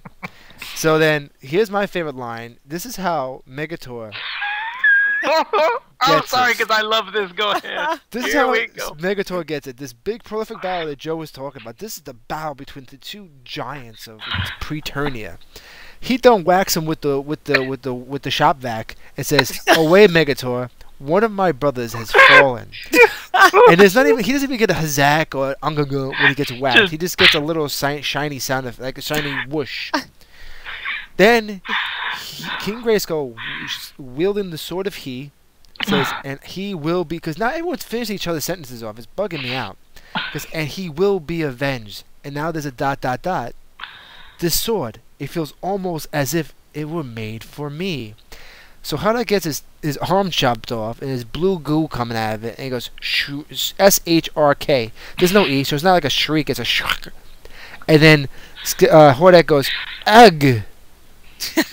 So these are a lot of sound effects. They spent no expense in the sound effects on this page. So bromance, Danielle, go.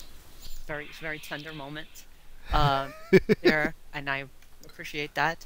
No, you know, I'm wondering something. Like, I know Scott has said that this isn't the case, but I wonder if he's just saying that to throw people off the trail. But we know in the far future, King He-Man is going to have a son named Dare, who, according to the unproduced Filmation series, was going to channel the power of Grayskull and become a character called Hero. He was also going to be called Hero. Now, I have to wonder, even though Toy Guru has disabused fans of this, if this is that hero that went back in time and was destined to give the power sword to King Grayskull and save his life in the past. Like, maybe it's some big, like, weird circular kind of thing. Terminator thing? Like, he goes back to make himself? Oh, God, not a big time paradox. No. Yeah. Send your best friend to have sex with your mom so you can be born. Joe's favorite. No, I mean, I just have to wonder, because King Grayskull's like, it feels like this sword was made for me. Like, I don't know, there's like these little hints that, and I don't know, Hero just throwing himself in front to save King Grayskull. I'm wondering if there's some element there to that. But other than that, yeah, it's bromance. Really anticlimactic death scene for poor Megator. Who just, you know, it's like, come on, you know, it's like these are the giants. You gotta have some. Don't do it. Don't show us that yet. Then don't show him getting thrown into the jaws of, because we know that's how he's going to die, according to the bios, that he's going to get thrown into the jaws of the central tower. So it's like, you know, we know. I guess as fans, we know that that's going to happen from reading the bios. So it's like, that's it. That's how he dies. You know, it's like, and then I guess. Well, I do like that Hordak gets his arm cut off, because then I guess that's how he gets his arm in the Filmation, you know, in the Hurricane Filmation Hordak thing, yeah. Or the Hurricane Hordak thing, where he can, like, has interchangeable cybernetic arm pieces and things. So I thought that was kind of interesting. Although, is it his left arm in the cartoon? Well, with their, you know, swapping sides all the time, like, you couldn't even tell half the time. Yeah, I know. Yeah, but yeah. And maybe that's the reason why Hordak has the least amount of magic in the future. He's much more powerful now. Is that his right arm held all the magic, so he just cut it off. So now he's not as magical. So I think I just explained that for you. Well, maybe, yeah. Well, he does become more technologically based. He sort of abandons, Hordak kind of turns his back on magic at some point and just focuses more on technology. And I think that's kind of why he has Shadow Weaver and stuff doing the magic stuff for him, because he sort of embraces science over sorcery at some point in his lifespan, I guess. At least in the old days. You know, they could have spared an extra sound effect. I'm sorry. Like a crunch or something. Yeah. But I want Hordak is blue blood too, huh? Yeah, he gets a sound effect for, yeah, apparently he's a blue blood. Who's I'm staring at Megator's crotch. I mean, I'm Titus's crotch. Who's that guy in the background? What is this thing going on here? What's going on by the central tower? What is this? What is that? What? The image between his legs. Look between Titus's legs. It's Looky. No, I found him. That's it. You hear how I'm hiding today? Yeah, great. Yeah, you were right in the open waving at me. Good job. Good job hiding. That's a bad place to hide, Looky. One place I wouldn't look. But what is that? That's a character. It's got like an arm out and there's like circled dots by. I have no idea what that's supposed to be. I don't have a clue. I'm sitting. God, you got me looking. I don't know what is that? That's creepy as all hell. It looks like something. Well, never mind. I can't say that during the podcast. But something looks like it's just hanging between his legs. I don't get that. But at first I thought it was his hand. I'm like, what's his hand doing down there? But then you realize it's like something in the distance towards the stairs of Central Tower. Yep. No, who's good for this stuff? Yuka. You're good for this stuff. What is going on here? What's going on with this page, Yuka? Let's get your opinion on this. I ain't got a clue. one time he don't know. I can make heads or tails with this because there are times when the art doesn't really match up, in my opinion. I mean, if you Yuka's already sold out already. He's done. Hero's dead, so he's like done. He's mad. I mean, if you go by a couple pages back, the whole pin-up of all the heroes with King Grayskull and Titus in the background, does Titus even wield his vacuum cleaner weapon, whatever that is? You see his one arm extended and it's open, and one hand is somewhere. Or is that... Oh, I think that's actually King Grayskull's arm, so yeah. Yeah, in the one page he does have his big vacuum cleaner in that one where he's fighting in Sir Laserlot, and they're all there.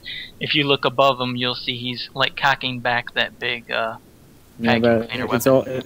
Yeah, that's it. I think Yuka's like not very happy. Hero's dead, and we're just gonna pass this.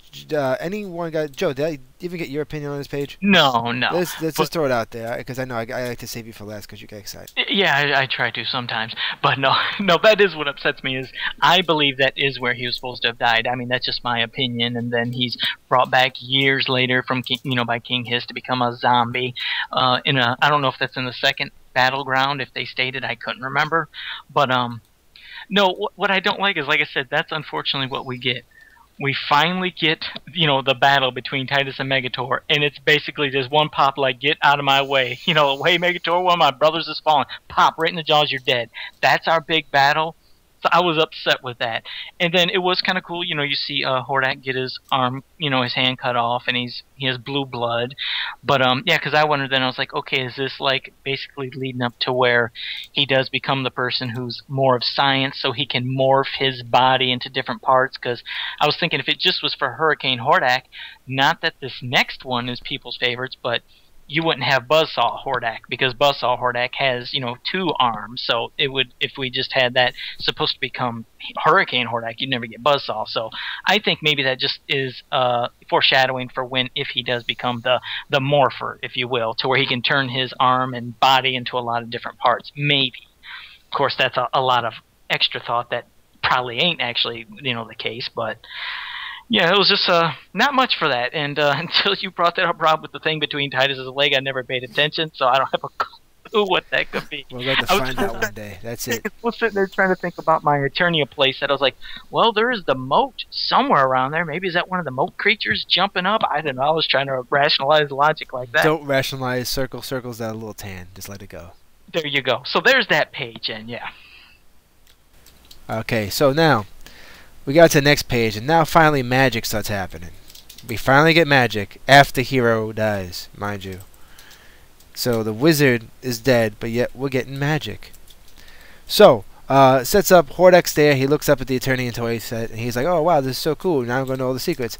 So Eldor, finally doing something, says, enough of this bloodshed. I'm going to hide the towers in Subternia. Everything's called Ternia.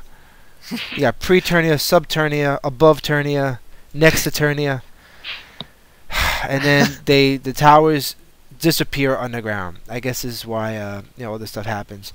Maybe when they resurrect, that's how Megator comes back. I'm not too sure. Then we get this panel off to the side. Deadpool's talking to an old Triple H, and he says, "The battle is over. My king, mission accomplished." I don't know what was this battle. And what got accomplished? Because all this stuff was going to happen regardless. I don't know exactly how good of a job he did. Because it's funny. Did you see him do a thing in the whole damn comic? I didn't see him do nothing. Where was the mighty Spectre? What did he accomplish? Maybe he pulled Sir Laserlot aside and was like, "Hey, you want to come to the future with me?" So that's what he did. Forsooth, that's the mission accomplished. Forsooth, I shall go with you. Hearken upon me. All right. So then, Skeletor goes, "No, not again. I won't be denied this time." The blah blah blah. He-Man sucker punches him in the face, and he goes, "Without the towers, as this guy Hordak goes, I don't have the power I need. Beware, Grayskull. There is magic yet that will destroy you." And the fist shakes, and I think I see Mantenna, and some Horde troopers, and some gloopity gloppity guy. And a gray spludge in the corner. Not too sure what's going on here. But that portal looks very cute. As the whole thing's going off with his wounded body. And this panel has a lot of light colors in it. There's a lot of orange in it. There's a lot of hues, and everything looks fantasy, very fantasy. The holographic image of King He-Man, because we know that already. And I think the artwork for Skeletor looks great, and He-Man punches him in the face, and that's what we get. At least it's a traditional POW. And alright, so here we are.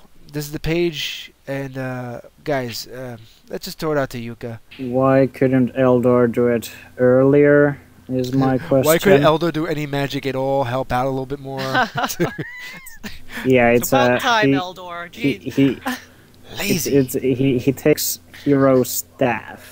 So yeah, he was like waiting for that to happen. Okay, he was dying for Hero to gonna die. Ha ha ha! Now I get his staff, and now I'll be the most powerful wizard now. So you'll all see now. So wait, Jukka. So you're trying to say Eldor is like the Snow White evil queen mother lady? That she's like, I'll give you an apple and let you die, so I could be the prettiest person in the world. He's the second greatest wizard. He's well.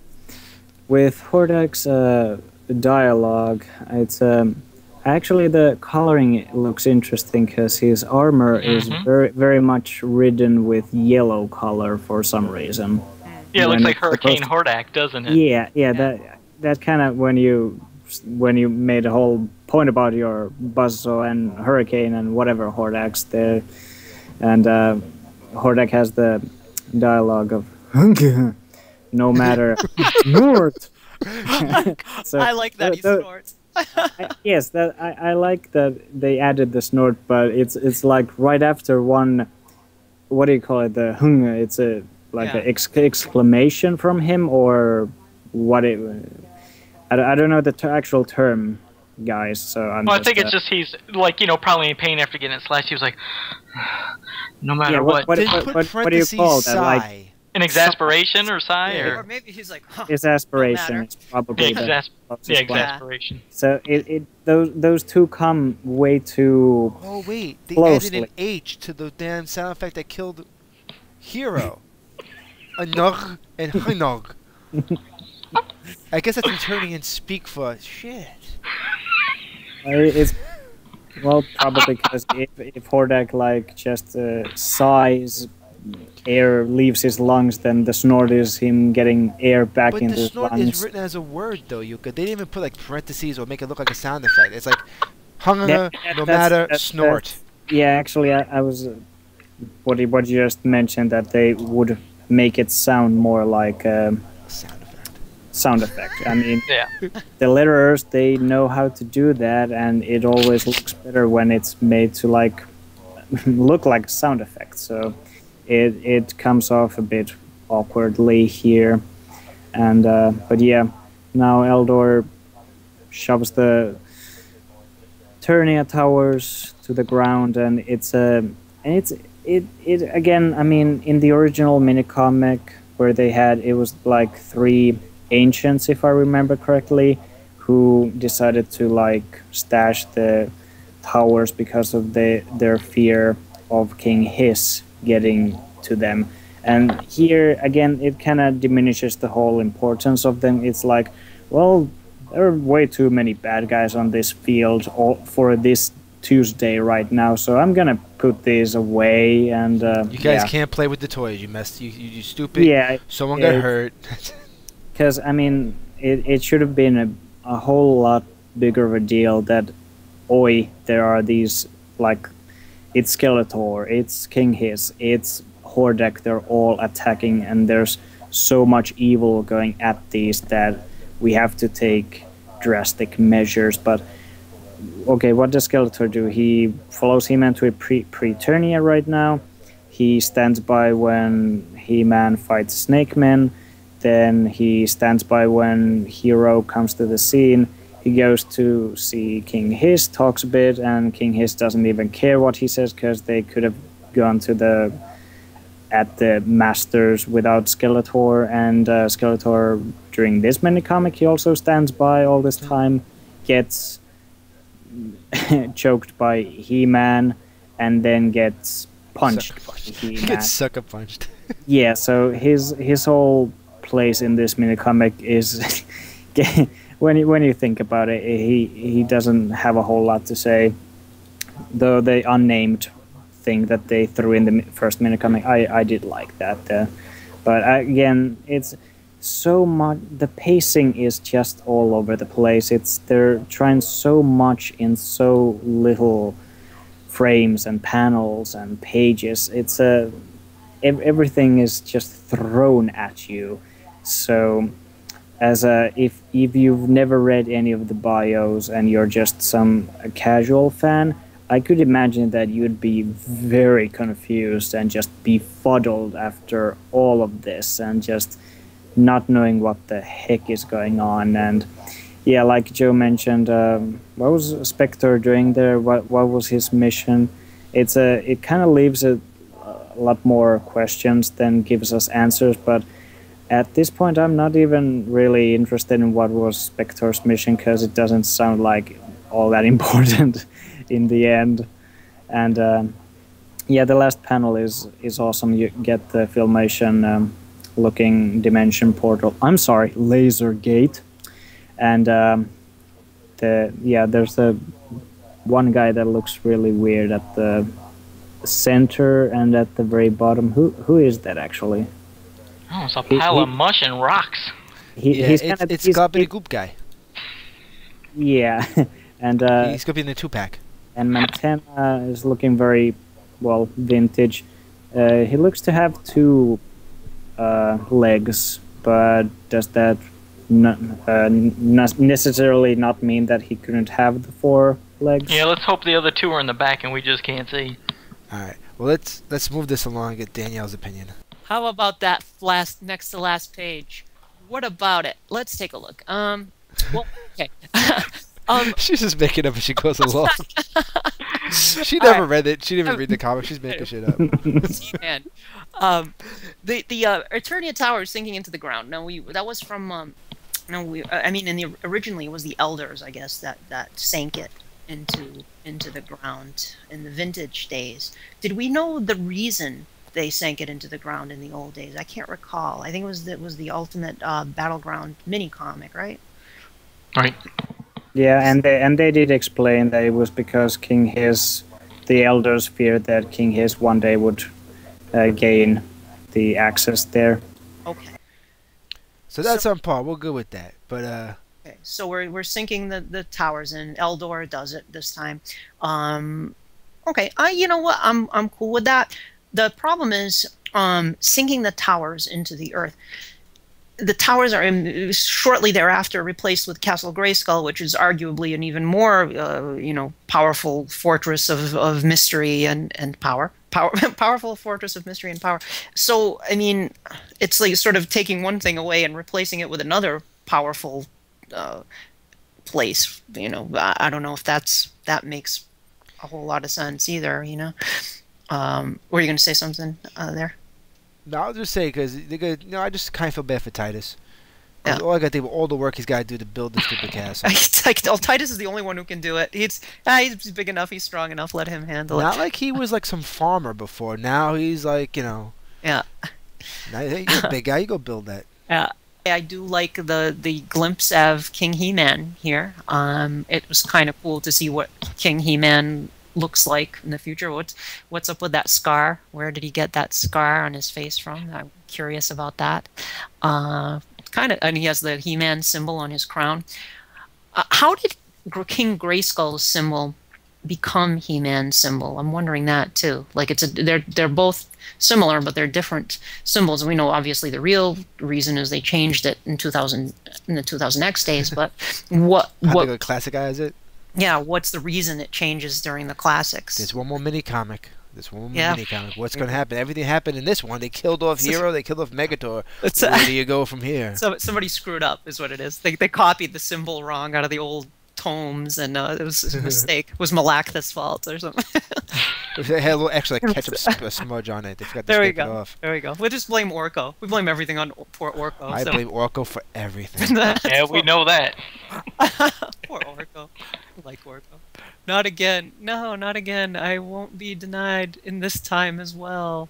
Gets punched in the face. That's enough out of you. Shut Skeletor up. All right. Oh, really, we see you have to say one thing is that Skeletor gets no love in these books. He did, like Yuka was saying, he did nothing in 2 issues, and yet he gets punched in his face, choked. Hey, like you said, there's one more issue, so I imagine he might actually he might get off the back of the Bicentops and actually do something. Maybe by then he'll be like, I better do something because I've been kind of lame the first 2 issues. Skeletor lame. I'm the evil Lord of Destruction. I haven't done anything. Right now he's no tougher than Mr. Burns. Mr. Burns. Excellent. And then we see Mantenna. That's kind of cool. Without the towers, I don't have the power I need. Beware Grayskull. Yeah, screw the rest of Eternia. Even though there's great power at the center of Eternia, but we don't. I thought Hordak knew that. Wasn't that Horde Prime? Didn't Horde Prime send him there? Or maybe he finds out after. Maybe Horde Prime. He's gonna find out there's a Horde Prime. Wait, we got one more issue. He doesn't even know there's a Horde Prime. He doesn't know his brother. Hordak, I'm your brother. That's it. It gets all crazy from there on. Yeah. All right. Well, Joe, you quickly go, and then we'll get to this last page so we can wrap this up. Yeah, no, I do find it clever how suddenly now Hordak is wearing the Hurricane Hordak armor. I mean, that's definitely obvious what they're supposed to be doing there, so they did a little, plug for their toy. But it was cool to finally see Eldor do something, like you said, because, my God, he's just watched everybody die, and he figured, okay, now it's my time. Now everybody's dead. It's time for me to show off. So he does his spell. He takes Eternia, and he, the Eternia set, if you will, and sinks it down. And the bad thing that he should have known is you should never bury or put away Eternia's set for at least 30 years, because when it rises, that track's going to break. It's brittle. As everybody knows. You would know. And I would know. So now they're going to have to get a repro track for that, or reproduction. So, hopefully when they raise it, Titus is still around. He could just build it. Build another. We need another one. But so yeah, that was kind of clever. And yeah, Mighty Spectre. I still absolutely don't understand any purpose of what he's mission. My mission is accomplished. My mission is accomplished. I stood in the background and I watched everything and did nothing. So. But what you didn't see, he actually winked at He-Man since they didn't have the sound effects. That he went. Mission accomplished. Get it? Yeah. Be curious. I don't get it. The next issue. Even King He-Man in the future's like, I don't know why I even sent you back there for. I have no idea. Mission accomplished, and King He-Man's like, what did you do? And Spector's like, keep reading the bios. He calls him in the future, goes, did anything change? Give me a minute. He steps on a bug. How about now? Yeah. And it was cool just to see King He-Man for a second, like you said, being older and with that crown, the little slash in his eye or whatever. I mean, I guess that was kind of unique. And then we come to Skeletor. He says his little line, and then He-Man's just there like, Skeletor? And then just pow. He says, that's enough out of you. But, where was the exclamation? You figure he'd say, that's enough out of you. And boom, there's the punch. But he's like, cool, like, Skeletor, that's enough out of you. And just blast.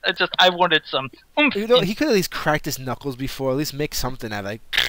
Something? I've had enough of this, Poor Skeletor. He didn't even do anything. Like, it's like Hordak and King Hiss were doing all the bad stuff. Skeletor was just hanging out. Skeletor's like, look, I didn't kill Hero.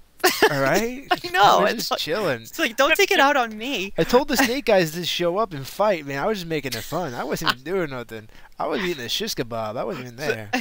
Exactly. Then we have just Hordak going through his portal. That was pretty much that page. So nothing really amazing to talk about except just the towers being sank down and the worthless speech from Mighty Spectre and a punch in the face. So I guess we can that last page, like you said. Okay, now here's the last page. Now this is the big deal, guys. This is it.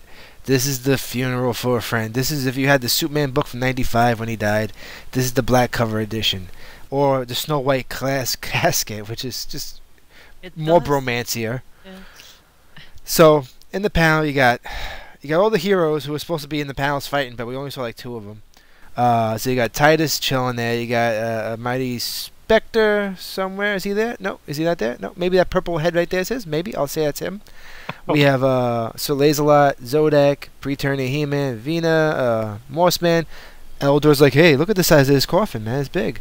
And, the goddess, I'm assuming that robot guy is supposed to be Gladiator. Uh-huh. So then we have Beast Lord to the left. Now, who's the Mohawk purple guy with the flamey... punchy That's thing. what I was saying. I was saying that was that one we seen earlier in the fight, and I was like, who is this purple guy? And he's got a red mohawk. See, that other guy was definitely Beast Lord because of the hair. This guy has a different body structure. And he has like a glowing like Moss Man mace or something. Yeah, right? exactly what it is. Yeah. He just showed up. He was like, "What's going on? A funeral?" He's like, "I like funerals." He crashed the funeral. And boy, they must have been planning poor Hero's death because they had that casket made really quick. And look, it has his symbol on there at the bottom. So I guess they just made that in a hot second for him. I don't. You guys always look and read into things, and I want to say I don't really do it that often, but I do want to say, look at King Grayskull's hand is by the head of his bromancer. There's something there. He's like, that's my boy. It's not a bromance. That's more than bromance. Look, Eldo's measuring the casket because, like, look how much I paid for this thing. And the other guy's like, look at, I miss you already. He wants to hug him. It's right there. Bromance. And then take a look at He-Man's belt too. Oh, and now it's gold. There you go. Now it's gold. Now it's full circle. Crying. You should be crying. He's teared. He's teared up. Matter of fact, it's a mood. It's a mood belt. It actually changes color in his mood. Oh, that's pretty cool. Now we know it. Yeah, it's complete 1974 all over again. So now He-Man talks to a ghostly apparition of Teela with the nice hair, and it says, "I'm ready to go home, sorceress." Now he calls her sorceress. He still call it Teela. I don't know why he calls her sorceress. I would just say, whatever, you're Teela. And then another portal opens up. Grayskull's like, "Yeah, what's up, man? You leaving with Skeletor all bound and gagged on the back of your dinosaur? Yeah, you shouldn't really take my dinosaur into the future. Not like it's going to screw up any timeline continuum. Not like Spectre's not trying to screw up the time continuum, but we'll let that go. Apparently, you can't screw up the past if you screw with the past. Not at all. Eternia. Cannot do that. So he's taking a souvenir. He's going to take the dinosaur with him, which is all right. No, just go ahead, take the dinosaur. That's fine. And because there's no dinosaurs in present day Eternia. And then He-Man has some more good babbles about being a good blah blah blah blah blah, and then now he hugs He-Man instead because he's got no one else to hug because his bromance is dead. So he's got to hug He-Man, and then the Roast Gooble Dinner ending right here. Good journey. The King Grace says, "We don't say goodbye, we say good journey." I like that's from the movie, obviously. Yeah, I know it's from the movie. Awesome. And in the movie, they didn't eat chicken either, so. This is jerks. And that's how this issue ends with a picture of Maddie folding his arms saying, "I'm cool." Now, let's just get into this real fast. Let's go with Danielle, since we're on a time constraint with you. How do you like this end page? Yeah, I liked the good journey at the end. That was really cool. I like that he said that, tied it into the movie. That was really nice. I don't. Here's something I don't like. What shall we call this fortress? Castle Hero? A proper name will come to us. Then later, King Grayskull says, "Screw Hero. Let's name it after me instead." I'm the one who's supposed to get the sword, man. I mean, it's like yeah. Now we know originally, I guess Hero was going to be Gray, was going to be his alter ego. So maybe it's going to be tied into that somehow. Maybe, but I don't. I'm really confused by that. But wasn't they supposed to separate the orb from the sword? Remember the blue sword supposed to get the. When you bought the King Grayskull 2nd edition toy, he comes with a half blue, half silver sword with the orb. Yeah. Because the magic's supposed to come from the sword. How the hell does he do that? He's an axe-wielding King Grayskull dude. Shouldn't Hero or Eldor, someone has to be able to separate this magic, and I can't believe it'd be Grayskull. Maybe they'll help him. Maybe like the elders will help One person grabs on the end of the sword and pulls. Yeah, exactly. Pull the magic out. It's a tug of war. But I think the elders are going to be in that orb too, right? The power of the elders and the power of the sword are going to be there. But I don't know. It's kind of sad seeing Hero dead here in this glass. He gets a fancy casket though. He gets a fancy casket that they prepared for him in advance in case he dies. There's actually a room with all caskets for everybody because they figured it's Preternia. People are going to die. I just don't. Yeah, I don't know. I guess they're going to. Shall we call it Castle Hero? I don't know. Whatever. And maybe it's because after King Grayskull probably dies shortly thereafter, and then they name it after him, but put the symbol of Hero in the front with the skull. Then we get the sorceress with her weird the cloak that she's wearing here, where you can see kind of, I'm sure this is an afterthought, this falcon face that's kind of scrawled onto the thing here. We saw that in the first mini comic too. And if you saw the original, Sala from He-Man.org posted the original, some of the original pages, I believe, where you see, he either posted them or said he saw them. They're also on Wellington Alves' Facebook page. Okay. He also has the original art, and yeah, there's no line art for the Falcon. No, not at all. It was like, yeah, add that in too. So I'm not really a fan of how that looks. I'm ready to come home, Sorceress. Tila, I'm bringing a souvenir. Yeah, I'm bringing the dinosaur, and poor Skeletor's all trussed up on the back of the dinosaur. So they're knocked out. The greatest evil villain ever in life. He's straddled on the back of a dinosaur. I know, and it's like, let me bring some more of this techno virus into the future. Like, yeah, let's spread that some more by bringing. Wow, that's exact. I swear to God, I was saying the same thing. I was like, yeah, let's just bring this virus into the future and just destroy everything. That's a great idea. Yeah, let's just keep Orko with techno virus would be great. Yeah. Orko with techno virus. Techno Orko. Cyborg Orko. Yeah. A disco ball comes out of his hat. He changes it from an O to an E on his chest. So this isn't my world, good king. I knew that, stranger. Yeah. Not anticlimactic, it's not. I like the good journey at the end. I thought that was a good little clincher there at the end that King Grayskull says that brought a little misty feeling, they brought that line from the movie. So, but other than that, like it almost teases like maybe we'll get the rights. Yeah, hey, yeah, that would be cool. Yeah, I don't know. Get to work, Titus. Get building Castle Grayskull. Get the whips out. Time to build Castle Grayskull. Alright, so let's do this quick. Joe, I want you to go, then we'll get Yuka go, and then we'll just do our goodbyes and get that right. Go ahead, Joe. Yeah, this one, I guess the quick thing that they didn't explain and I'm curious about is it looks like King Grayskull has the sword, holstered in his back, and now it's the actual gray color of just how the sword is as we've always known it. Or I was so going to mention that. I was so going to mention that. Oh, yes. Yeah, you're right. This color. So when did it change from blue to gray all of a sudden? So that was the first we've seen of that. And then they talked about, like you said, the castle hero, and then maybe before King Grayskull, if he knew whenever he was going to die, maybe he just talked with all the elders and said, now listen, if I ever die, you're not calling this place Castle Hero, you are going to call it Castle Grayskull. It's in the will. It's in the will, yeah. It's the will. Yeah, and then, apparently, like you said, he's going to take the Bio Tops to the future, and then maybe that's something that will affect Battle Cat, Panther, and lasers will start popping up out of them. I don't know. That's where Strider and Night Rapist come from. Maybe it is. And then it pretty much is, there you go to the goodbye, the good journey. It's over, but they wrapped it up kind of quick. Nothing really fantastic or amazing, and I guess that's it on that last page. Before I give it to Yuka, I wanted to ask you guys in general, don't you think it just feels like there shouldn't be another issue the way they just kind of ended it? This would end any story arc right there. It's weird. Now, you're right how it says that. No need to say goodbye, my friend. We say good journey, and then it goes off. So what, is it going to open up in the next one, and He-Man's right back there with King Grayskull like, hey, we forgot something. I was supposed to, guys, remember that thing that Hordak had? That stab? I kind of need that. Yeah, I kind of forgot that. More time. So I don't know what the third issue is going to entail. I don't even have a clue, because you're right. It seems like that should be the end, unless the third issue just will focus with everybody in Preternia and maybe we won't see He-Man. I can't picture that, but you never know. Not without Hero. I mean, this is the first Ultimate Battleground. The title of this comic is the first Ultimate Battleground. Perhaps Jesus. The second comic, the third comic will be the second Ultimate Battleground. Now, how far? Isn't that supposed to be a lot in the future? Yeah, it's in the present, and He-Man goes back to the present, so perhaps this is where we're heading. Oh, it's going to be another 5 pages of dialogue and 3 pages of story. Just based on the title of the comic, the first Ultimate Battleground, I mean, it leads us to believe that we're going to perhaps see some of the second one as well. So. Okay. Yuka, go ahead.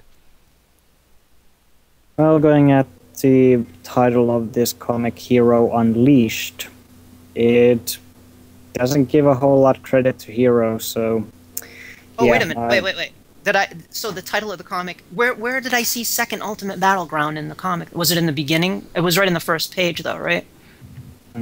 Yeah, it's a part to the first Ultimate Battleground, but on but on the cover it says Hero Unleashed. So I see. I apologize then. I misread. I thought that was the title. Well, actually, no. The title is the first Ultimate Battleground, but on the cover in the blurb it says Hero Unleashed. Okay, so it is the first Ultimate Battleground. Because when you have part 2 colon, the first Ultimate Battlegrounds on the inside cover.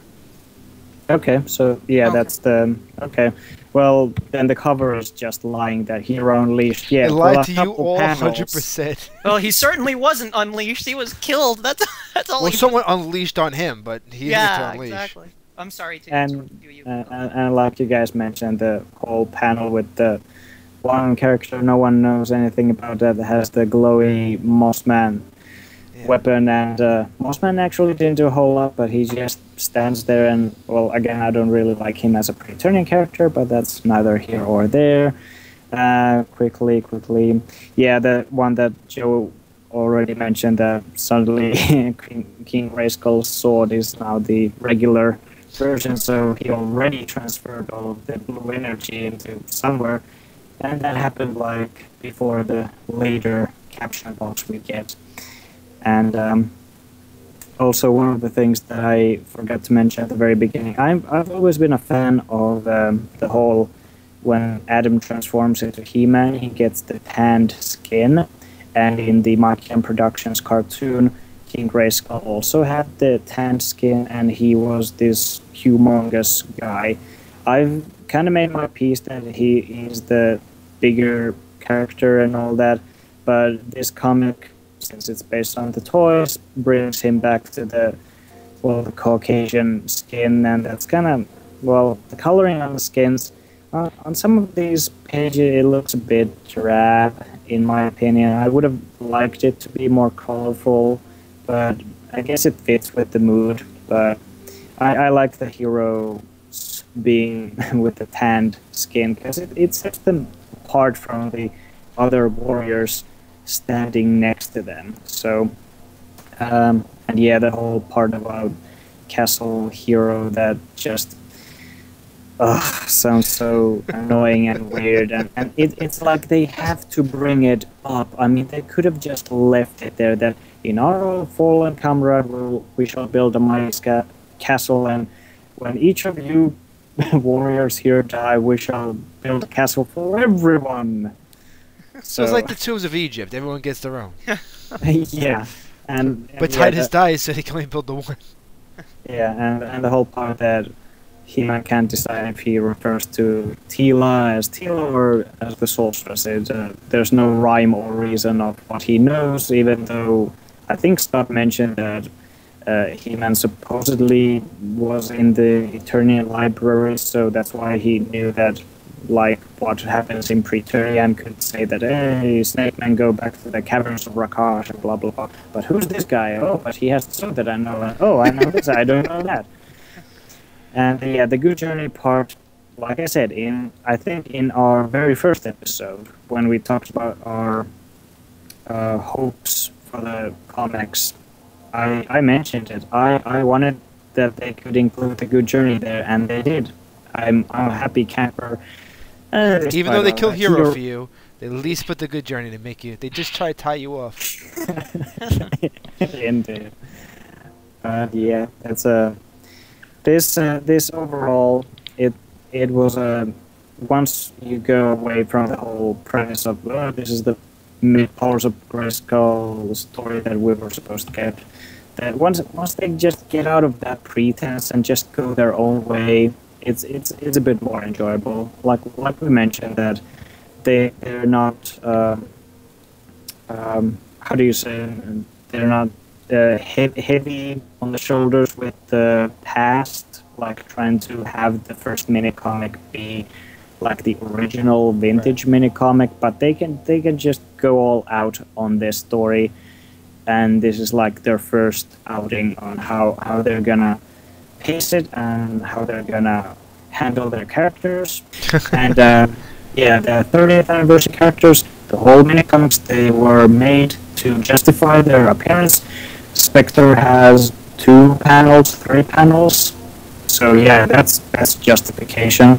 I mean, this was more so laser-locked mini-comic, if anything, from the 30th anniversary characters, and Terry Higuchi's character will appear in the third mini-comic, if I remember correctly.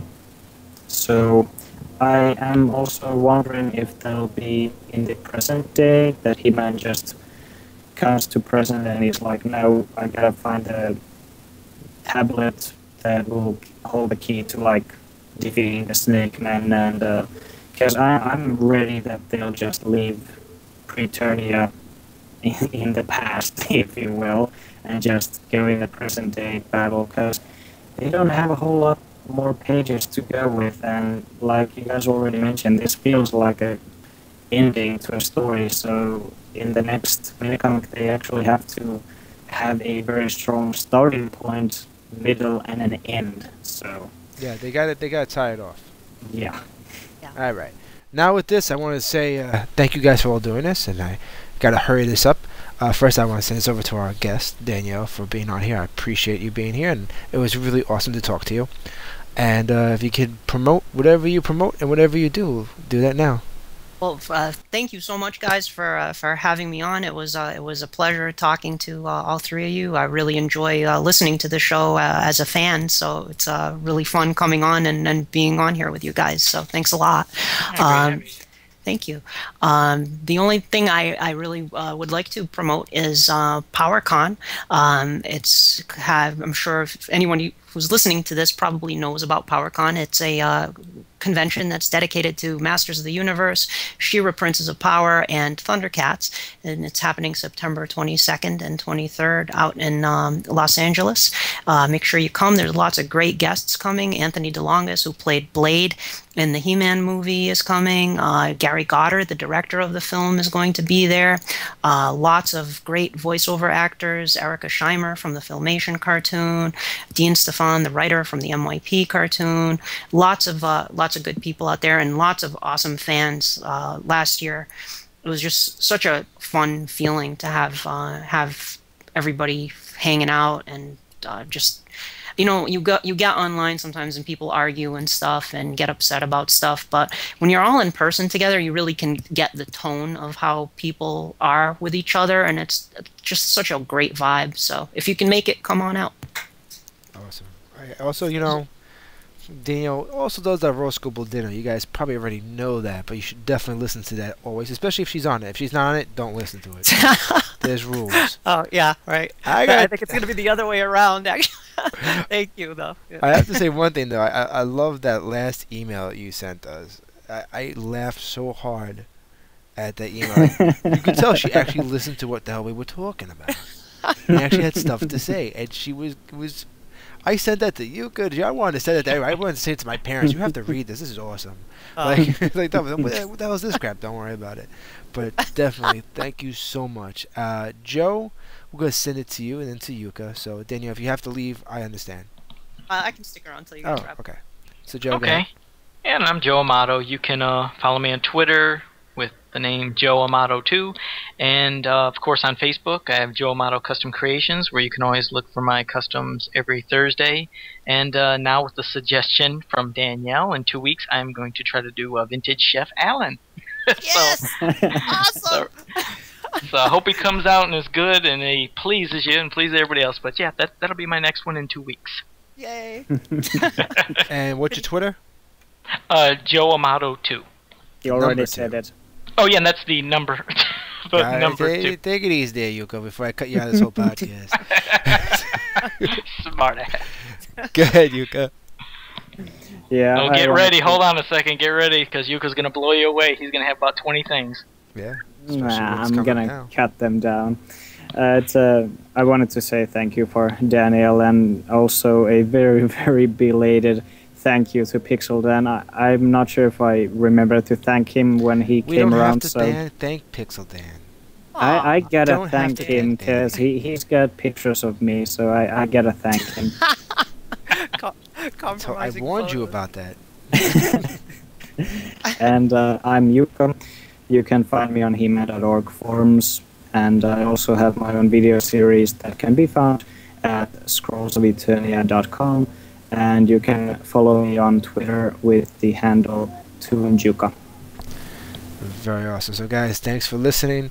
And of course, when you have anything you want to say, you want to threaten us, yell at us, love us, hate us, whatever you want to do, it's Masters Comics Cast. Masters Comic Cast. This not send the wrong email at alternativeminds@mindz.com. So guys, thank you for listening, and hopefully the next mini comic won't be as horrendous. So fingers crossed. I have no ties to nobody.